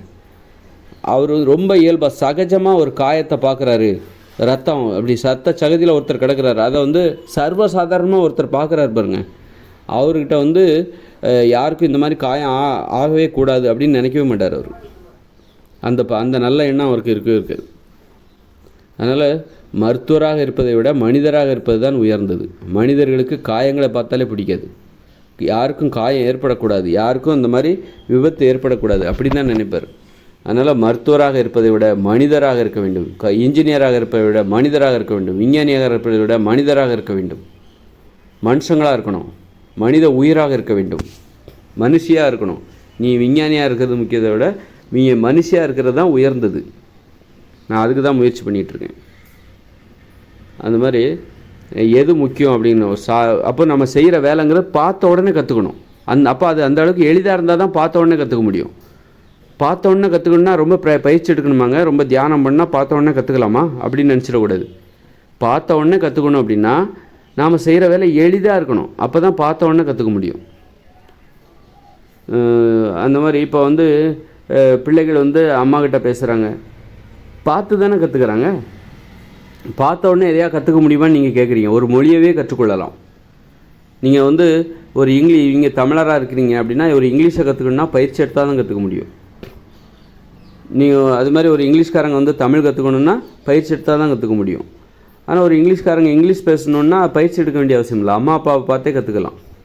அது மாதிரி நம்ம தமிழ் பேசணுன்னா அது நம்ம அம்மா அப்பா பேசுகிறத சுற்றி 4 பேர் பேசுகிறத பார்த்தே கற்றுக்கலாம். பார்த்தே ஒரு மொழி பேசுவதே கற்றுக்கொள்ளலாம் என்றால் அப்படி எளிதான விஷயம் நிறைய இருக்குது. ஒரு டான்ஸ் ஆடுறோம், அதுக்காக போய் பயிற்சி எடுக்க வேண்டிய அவசியம் இல்லை, பார்த்தாலே கற்றுக்கலாம் டான்ஸ் ஆடுறதுக்கு. ஒரு யோகாசனமாக யாரும் சொல்லிக் கொடுக்க வேண்டிய அவசியம் இல்லை, யோகாசனம் பார்த்தாலே கற்றுக்கலாம். இந்த மாதிரி உட்காரணும் அப்படி தானே, இந்த மாதிரி பண்ணணும் அப்படி தானே, அவ்வளோதான். மென்மையாக பண்ணால் பார்த்த உடனே கற்றுக்கலாம். ரொம்ப டீப்பாக போகிறீங்க யோகாசனத்துலேயே, ரொம்ப டீப்பாக போகிறீங்க, ரொம்ப துணிச்சலான யோகாசனத்தெல்லாம் பண்ணுறீங்கன்னா பயிற்சி எடுத்தால் தான் கற்றுக்கணும். அந்த மாதிரி யோகாசனத்தை கற்றுக்காதீங்க. அந்த மாதிரி யோகாசனம் ஆபத்தானது. யோகாசனம் பண்ணி அந்த மாதிரி துணிச்சலான யோகாசனத்தை பண்ணி செத்து போனவங்களும் இருப்பாங்க. மருத்துவங்கிறது என்னென்னா பார்த்த உடனே கற்றுக்கணும். இந்த மாதிரி காயம் இருக்கா, அந்த காயத்துக்கு கொஞ்சம் அந்த வெங்காயத்தை அரைச்சி அது மேலே வைங்க, காயத்து மேலே வைங்க, சரியாயிடும். வெங்காயத்தை அரைச்சி நல்லா மைய அரைச்சி வெங்காயத்தை நல்லா சுட்டு அதை அரைச்சி அந்த காயத்து மேலே வைங்க. இது பார்த்த உடனே கற்றுக்கலாம் அந்த மருத்துவத்தை. ஆனால் ஒரு மருந்து அரைக்கிறதுக்கு, ஒரு லேகியத்தை அரைக்கிறதுக்கு அவர் 10-15 மூலிகளை சேர்ப்பார். ஒரு அரை மணி நேரமாக அதை கிண்டிக்கிட்டு இருப்பார், 10-15 சாயந்தரம் வரைக்கும் கிண்டிக்கிட்டு இருப்பார். பார்த்தீங்கன்னா அதெல்லாம் வந்து பார்த்த உடனே கற்றுக்கிறது கிடையாது, பயிற்சி எடுக்கணும். அவர்கிட்ட போய் 4-5 வருஷம் பயிற்சி எடுக்கணும். அந்த மாதிரி திறமைகளுக்கு ஆசைப்படாதீங்க. அது மாதிரி ஒரு சமையல் கற்றுக்கணுமா, கேட்ரிங் டெக்னாலஜி, ஒரு சமையல் அந்த மாதிரி ஒரு 4-5 வருஷம் கற்றுக்கிட்டால் தான் அதை கற்றுக்க முடியும். அந்த மாதிரி கற்றுக்கிட்டு சமைச்சு அந்த சாப்பாட்டை சாப்பிட்டு நோய் வந்து எதுக்கு கஷ்டப்பட்டு படிப்பார், கஷ்டப்பட்டு படித்து வாகனங்களை கண்டுபிடிக்கிறாரு, மோட்டார் வாகனம், அதில் விபத்து ஏற்பட்டு அப்புறம் அவருக்கு சிகிச்சை செய்கிறவருக்கு அந்த மருத்துவர் 10 வருஷம் எம்பிபிஎஸ் படித்தா தான் அவர் மருத்துவம் செய்ய முடியும் அந்த மாதிரி பிரச்சனைக்கு. பார்த்தீங்களா? இப்போ வந்து ஒரு பயிற்சி எடுத்து நம்ம கற்றுக்கிட்டாக்கா பயிற்சி எடுத்து தான் வாழணும், பயிற்சி எடுத்து தான் மருத்துவம் பார்க்கணும். பயிற்சி தேவை வாழ்வதற்கு. அப்போ பயிற்சி எடுத்து நம்ம ஒரு தொழிலை கற்றுக்கிட்டோன்னா அந்த தொழிலால் ஏற்படுத்துகிற விளைவுகளையும் விபரீதங்களையும் பயிற்சி எடுத்தால் மட்டும்தான் எதிர்கொள்ள முடியும். நம்ம பயிற்சி எடுத்து ஒரு தொழிலை செய்கிறோம், பயிற்சி எடுத்த ஒரு இன்ஜினியர்கள், தொழில்நுட்ப வல்லுநர்கள் சேர்ந்து ஒரு தொழிற்சாலையை உருவாக்குறாங்க. அந்த தொழிற்சாலையின் கழிவுகளால் சுற்றி உள்ளவங்களுக்கு நோய் வருது. அந்த நோய்களுக்கு மருத்துவம் பார்க்கிறவர் கண்டிப்பாக பயிற்சி எடுத்தவராக இருக்க வேண்டும். ஏன்னா பயிற்சி எடுத்தவர்களால் தான் அந்த விபத்தே ஏற்படுது. அந்த தொழிற்சாலையில் வந்து விபத்து ஏற்பட்டு அதாவது கழிவுகள் வெளியேறி சுற்றுச்சூழல் மாசு ஏற்பட்டு அதனால் தான் அந்த சுற்றியுள்ள மக்களுக்கு, அந்த தொழிலாளர்களுக்கு நோய் வருது. அப்படி இருக்கும்போது அவர்களுக்கு சிகிச்சை செய்வதற்கும் பயிற்சி இல்லாமல் முடியாது. பயிற்சி எடுத்த டாக்டர் தேவை.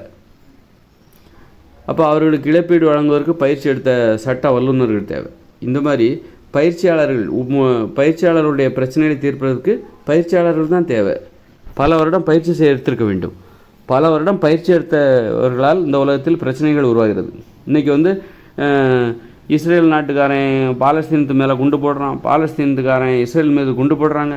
அந்த குண்டுகளால் வந்து நிறைய பேர் சின்ன பண்ணமாய் கைகால்கள் செதஞ்சு போகுது. பயிற்சி எடுத்தவர்கள் தான் அந்த குண்டுகளை போடுகிறார்கள். அப்போ அவர்களுக்கு அதனால் அங்கே ஏற்படுற நிறைய விபத்து ஏற்படுது. அந்த விபத்தை சரி செய்யணும். அதனால் நிறைய பேர் பாதிக்கப்படுறாங்க. உடம்பு செதஞ்சு போகுது, தலையில் காயம், கண் போயிடுது, கண் காணாமல் போயிடுது, கண் தெரிச்சு போயிடுது, செதஞ்சு போயிடுது, ரத்தம் ஊற்றுது. அப்படி இருக்கும்போது அவங்களுக்கு சிகிச்சை செய்கிறதுக்கும் ஒரு பயிற்சி எடுத்த மருத்துவர்கள் தேவை. பயிற்சியாளருடைய பிரச்சனையை பயிற்சியாளர் தான் புரிஞ்சுக்க முடியும். அதுதான் இதோட அர்த்தம். இப்படி தான் பயிற்சியாளர் தான் புரிந்து கொள்ள முடியும்.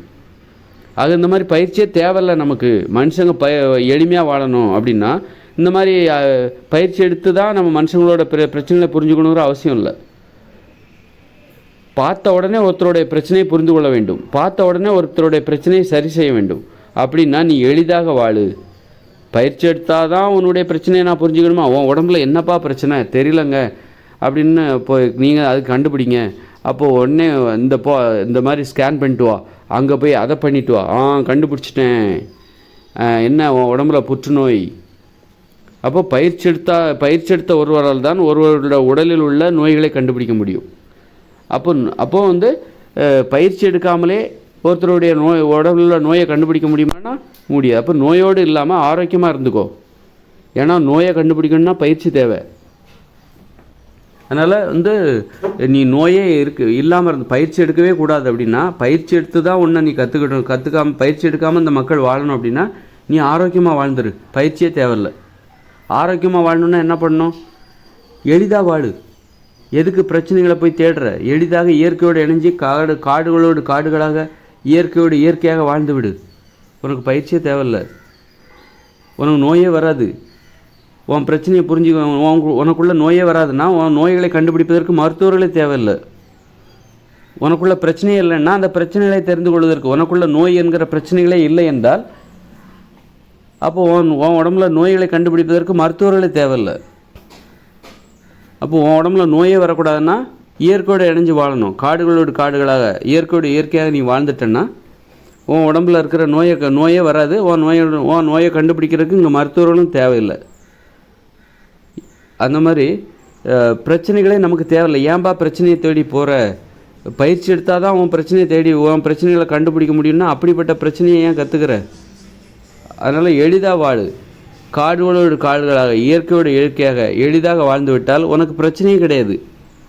யோகனைகள் கிடையாது, துப்பாக்கிகள் கிடையாது, பீரங்கிகள் கிடையாது, அப்புறம் போருங்கிறதே கிடையாது, போரினால் ஏற்படுகிற அழிவுகள் கிடையாது, காயங்கள் கிடையாது, காயத்துக்கு மருத்துவம் செய்ய மருத்துவர்கள் தேவையில்லை, இந்த மாதிரி பதுங்கு கூலிகள் தேவையில்லை. அதனால் எல்லாவற்றுக்கும் முற்றுப்புள்ளி வைக்கணும்னா கண்டிப்பாக இந்த உலகத்தில் உங்களுக்கு தீர்வே கிடைக்காது. இது பிரச்சனை உலகம். பயிற்சி பெற்ற பிரச்சனையாளர்கள் இங்கு இருக்கிறார்கள். பிரச்சனையை ஏற்படுத்துவதற்காகவே பயிற்சி பெற்றிருக்கிறார்கள். அதனால் இது பிரச்சனையை ஏற்படுத்துவதற்காக பயிற்சி பெற்ற பயிற்சியாளர்கள் இங்கே பிரச்சனையை ஏற்படுத்திகிட்டு இருக்காங்க. இந்த போர்கள் நடக்குதுன்னா அதுக்காகவே அவங்க பயிற்சி செய்துட்டு இருக்காங்க. போரிடுவதற்காகவே பயிற்சி பெற்றிருக்கிறார்கள். வருடக்கணக்காக பயிற்சி பெற்றிருக்கிறார்கள். ஒரு இராணுவ வீரர் வயசு 30னா அவர் 5 வயசுலேருந்து படிக்கிறார். 1ஆம் வகுப்பு, 2ஆம் வகுப்பு, 3ஆம் வகுப்பு, அப்புறம் காலேஜ், அப்புறம் இராணுவ கல்லூரி, அப்புறம் இராணுவ பயிற்சி. அப்போ 1ஆவதுலேருந்து 5 வயசுலேருந்து அவர் பயிற்சி எடுத்திருக்கிறார். எங்கே இராணுவ வீரராக இருக்குது. 30 வருஷமாக பயிற்சி பெற்ற ஒருவரால் இங்கே போர் நடந்து கொண்டு இருக்கிறது. அப்போ அவர்களால் ஏற்படுற அழிவுகளை சரி செய்வதற்கு பயிற்சியாளர்கள் தேவை. அதனால் இது பிரச்சனையாளர்களுடைய பிரச்சனையாக இருக்குது. பயிற்சி பெற்ற பிரச்சனையாளர்கள் இவர்களெல்லாம் அந்த அளவுக்கு. அதனால் முதல்ல அந்த பயிற்சி எடுக்காதீங்க. இந்த திரும்ப பயிற்சி எடுக்காதீங்க. நடனம் ஆடுவதற்கு பயிற்சி. நாள் முழுவதும் நடனம் ஆடிட்டே இருப்பார். அப்புறம் பார்த்தா சூப்பராக ஆடுவார். அவரை பார்த்து மக்களுக்கு ஐயோ நடனம் இந்த மாதிரி ஆடுறாரு, இதுதான் நடனமா, என்னால் முடியாதுப்பா அப்படின்னு ஆடாமலே போயிடுவார். இவர் ஆடவே மாட்டார். ஏன்னா நடனம்னா இப்படி தான் ஆடணும் போலுங்க, இப்படி ஆடினா தான் வரவேற்பாங்க, நாம் எதுக்கு ஆடணும், நாம் ஆடினா சாதாரணமாக ஆடுவோம். சாதாரணமாக ஆடுறாங்க பாருங்கள், அந்த ஆட்டத்தை கெடுக்கிறது தான் அவரோட வேலை. நாள் முழுதும் நடன பயிற்சி செஞ்சிட்ருக்காரு பாருங்கள். அவருடைய வேலையை நோக்கமே என்னென்னா எவனும் சும்மா சாதாரணமாக ஆடிடாத, எங்களெல்லாம் பாரு, நாங்கள்லாம் எப்படி ஆடுறோங்கிறத பாரு, இதுதான் நடனம், நடனம்னா இப்படி தான் ஆடணும், சும்மா ஆட்டிட்டு போனால் அதுக்கெல்லாம் நாங்கள் ஒத்துக்க மாட்டோம். அப்புறம் அதெல்லாம் நடனம்னா அப்புறம் நாங்கள் யார், நாங்கள் இதை நம்பி தான் பொழப்ப வச்சுக்கிட்டு இருக்கோம், இதுதான் நடனம் அப்படின்னு ஒரு கருத்தை பரப்புறாரு. அவரும் அவர் சார்ந்த ஒரு அழிவை நடனம் ஆடி மற்றவங்கள மிரட்டுறாரு. நீ ஆடுறது நடனம் கிடையாது, நீ ஆடவே கூடாது அப்படின்னு அவர் மிரட்டுறாரு. அந்த மாதிரி மக்களும் என்ன பண்ணுறாங்க, ஓ இதுதான் நடனம் போடுங்க, நடனம் ஆடினா இப்படி தான் ஆடணும் போலுக்க, இப்படி ஆடலைன்னா இந்த அளவுக்கு சிறப்பாக ஆடலைன்னாக்கா நம்மளெல்லாம் ஆடவே கூடாது, 4 பேர் சிரிப்பாங்க அப்படின்னு நடனம் ஆடுறதே விட்டுருவார். அந்த மாதிரி இதெல்லாம் மிரட்டி பயிற்சி பெற்ற பயிற்சியாளர்கள் இவர்கள் ஏற்படுத்துகிற அழிவுகள், வன்முறைகள் இதெல்லாம் ஏன் நடக்குது, இனிமேல் எங்கே போய் முடியும், இதெல்லாம் சீக்கிரம் அப்போது இந்த உலகத்தில் இந்த டாக்டரு, இன்ஜினியரு, இந்த பயிற்சி பெற்ற பயிற்சியாளர்கள்லாம் இவங்கெல்லாம் இல்லைன்னா எல்லோரும் மனுஷங்களாகிடுவாங்க. டாக்டரு, இன்ஜினியர் இதெல்லாம் இப்போ தானே வந்தது. இன்ஜினியரு, அப்புறம் கலெக்டரு இதெல்லாம் இப்போ தானே வந்தது. அதுக்கு முன்னாடி மக்கள் அதுக்கு முன்னாடி போய் பார்த்திங்கன்னா எல்லோரும் மனுஷங்களாக இருந்திருப்பாங்க. உலோகங்கள் கண்டுபிடிக்கப்பட்ட பிறகு தான் உலோகத்தை அடிப்படையாக கண்ட தொழில்கள் உருவாயுது. உலோகங்கள் கண்டுபிடிக்கிறதுக்கு முன்னாடி கற்காலங்களில் மக்கள் எல்லோரும் விவசாயம் தான் பார்த்துட்டு இருந்தாங்க. அப்போ எல்லாருமே மனுஷங்களாக இருந்தாங்க, எல்லாருமே விவசாயம் இருந்தாங்க, எல்லாருமே ஒருத்தர் புரிஞ்சுக்கிட்டாங்க. ஏன்னா எல்லாருமே விவசாயம் தான் பார்க்குறாங்க. அப்படி இருக்கும்போது விவசாயிகளோட பிரச்சனையை எல்லாருமே புரிஞ்சுப்பாங்க. விவசாயம் செய்கிறவங்க விவசாயியோட பிரச்சனையை யார் புரிஞ்சுப்பா? விவசாயிகள் தான் புரிஞ்சுப்பாங்க. அப்படி இருக்கும்போது அப்போ எல்லாருமே விவசாயியாக இருந்தாங்க. இந்த உலகம் முழுக்க உலோகங்கள் கண்டுபிடிக்கப்படாத காலங்களில் கற்காலங்களில் விவசாயம்னா என்ன, ஒரு எளிமையான விவசாயம். இந்த மாதிரி நெல்லெல்லாம் இல்லாமல் காய்கறிகள், கீரைகள், கிழங்குகள் உற்பத்தி செய்கிற எளிமையான விவசாயம் பண்ணிகிட்டு இருந்தாங்க. அப்போது உலகம் முழுக்க எல்லாருமே விவசாயியாக இருந்தாங்க. அப்போ எல்லாருமே எல்லாரையும் புரிஞ்சுப்பாங்க. ஒரு இன்ஜினியர் டாக்டரை புரிஞ்சிக்க மாட்டாங்க, டாக்டர் இன்ஜினியரை புரிஞ்சிக்க மாட்டாங்க. டாக்டருங்கிறது தனி ஜாதி, இன்ஜினியருங்கிறது தனி ஜாதி. ஆனால் இப்போ உலோகங்கள் கண்டுபிடிக்கப்பட்டவரை தான் இப்படியெல்லாம் சாதிகள் உருவாகுது. அப்போ உலோகங்கள் கண்டுபிடிக்கப்படாத கற்காலங்களில் எல்லாருமே உணவை தேடுகிற ஒரே தொழில் தான் செஞ்சுட்டு இருந்தாங்க. அப்படிங்கும்போது எல்லாருமே எல்லாரையும் புரிஞ்சிக்க முடியும், யாரும் புரிந்து கொள்ள முடியாது. அவரை இவர் புரிஞ்சிக்க முடியாது, இவர் புரிஞ்சிக்க முடியாது, அப்படிங்கிற அந்த வேற்றுமைகள் அங்கே கிடையாது. அப்போது நீங்கள் கற்காலங்களில் மக்கள் அன்பாக இருந்திருப்பார்கள்.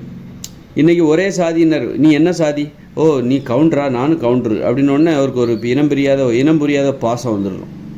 இனம் புரியாத பாசம் வந்துடுதுல்ல. அதே மாதிரி அந்த காலத்தில் காரணம் என்னென்னா, ஒரே சாதியினர் தான் ஒரே சாதியினரை புரிந்து கொள்ள முடியும், ஒருத்தர் பேசிக்க முடியும். சாதி பெருமைகளை ஒரே சாதியாக இருந்தால் சாதி பெருமைகளை ஒருத்தர் பேசிக்க முடியும். இன்னொரு சாதியினர் தனது சாதியை பற்றி மற்றவங்கள்ட்ட பேசினாக்கா அவங்களுக்கு கோபம் வரும், வெறுப்பு வரும். அதனால் என்ன பண்ணாங்கன்னாக்கா, அந்த காலத்தில் சாதிகள் இல்லாத காலங்களில் தொழில்கள், அதாவது தொழில்கள் இல்லாத காலங்களில் கற்காலங்களில் எல்லாருமே உணவை தேடுகிற ஒரே தொழில் தான் செஞ்சாங்க. அது எளிதாக தான் செஞ்சாங்க. அவங்களால ஒரு மரத்தை, அவங்க திறமையானவர்களாகவும் இல்லை, மென்மையானவர்களாக இருந்தாங்க. அதனால் ஒருத்தரோட பிரச்சனையை எல்லாருமே புரிஞ்சுக்கிட்டாங்க. அதனால் அவங்க மனுஷங்களாக இருந்தாங்க. உலோகங்கள் கண்டுபிடிக்கப்படுவதற்கு முன்பு மனுஷங்களாக வாழ்ந்துட்டு இருந்தாங்க. உலோகங்கள் கண்டுபிடிக்கப்பட்ட பிறகு அவங்க மனுஷங்களாக இல்லை.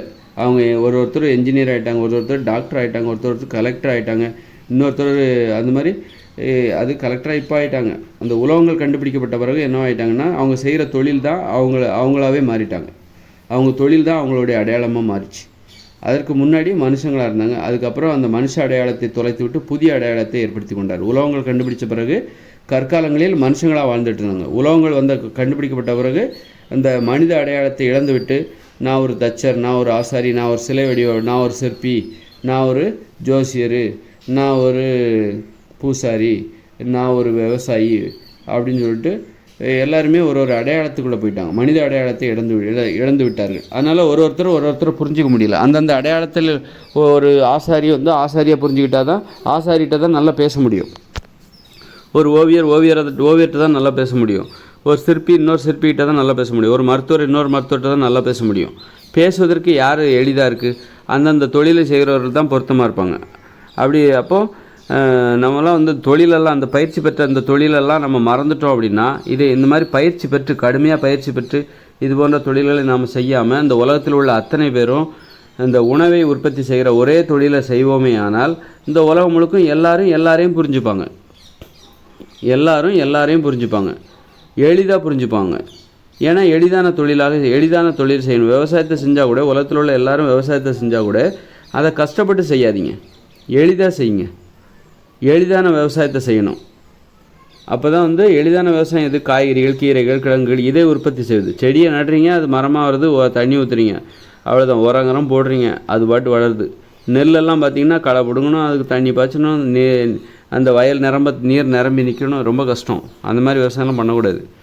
அந்த மாதிரி உணவு உற்பத்தி செய்கிற ஒரே தொழிலை இந்த உலகம் முழுக்க செய்யும்போது உலகத்தில் உள்ள நாம் அனைவரும் ஒன்று என்கிற உணர்வோடு வாழ்ந்து கொண்டிருப்பார்கள். வேற்றுமைகள் இங்கே இருக்காது. தொழில்கள் தான், தொழிலில் உள்ள வேற்றுமை தான் மனித வேற்றுமைகளுக்கே காரணம். தொழிலில் வேற்றுமை இருக்குல்ல, அதுதான் மனித வேற்றுமைகளுக்கு காரணமாக இருக்கிறது. அந்த வேற்றுமையை காண வேண்டுமானால் இந்த மாதிரி பயிற்சி எடுக்கிற தொழில்களை கற்றுக்கக்கூடாது. பயிற்சி எடுத்து நீங்கள் ஒரு தொழிலை கடுமையாக பயிற்சி எடுத்து தொழிலை செய்கிறீங்களா, அதுதான் வேற்றுமைகளுக்கு காரணமாகிறது. பார்த்த உடனே கற்றுக்கிற எளிதான தொழிலுக்கு ஆசைப்படுங்க. அப்படிப்பட்ட ஒரே தொழில் இயற்கையோட அந்த உணவை உற்பத்தி செய்கிற ஒரே தொழில் தான் பார்த்த உடனே கற்றுக்கிற தொழில். ஒரு மரத்தை நடுறீங்க, ஒரு மாமரத்தை நடுறீங்க, தண்ணி ஊற்றுறீங்க, உரம் போடுறீங்க, அது வளருது, காய்க்குது. இதை பார்த்தாலே கற்றுக்கலாம். இந்த தொழிலை உணவு உற்பத்தி செய்கிற தொழில் இருக்குல்ல, அது பார்த்த உடனே கற்றுக்கலாம்.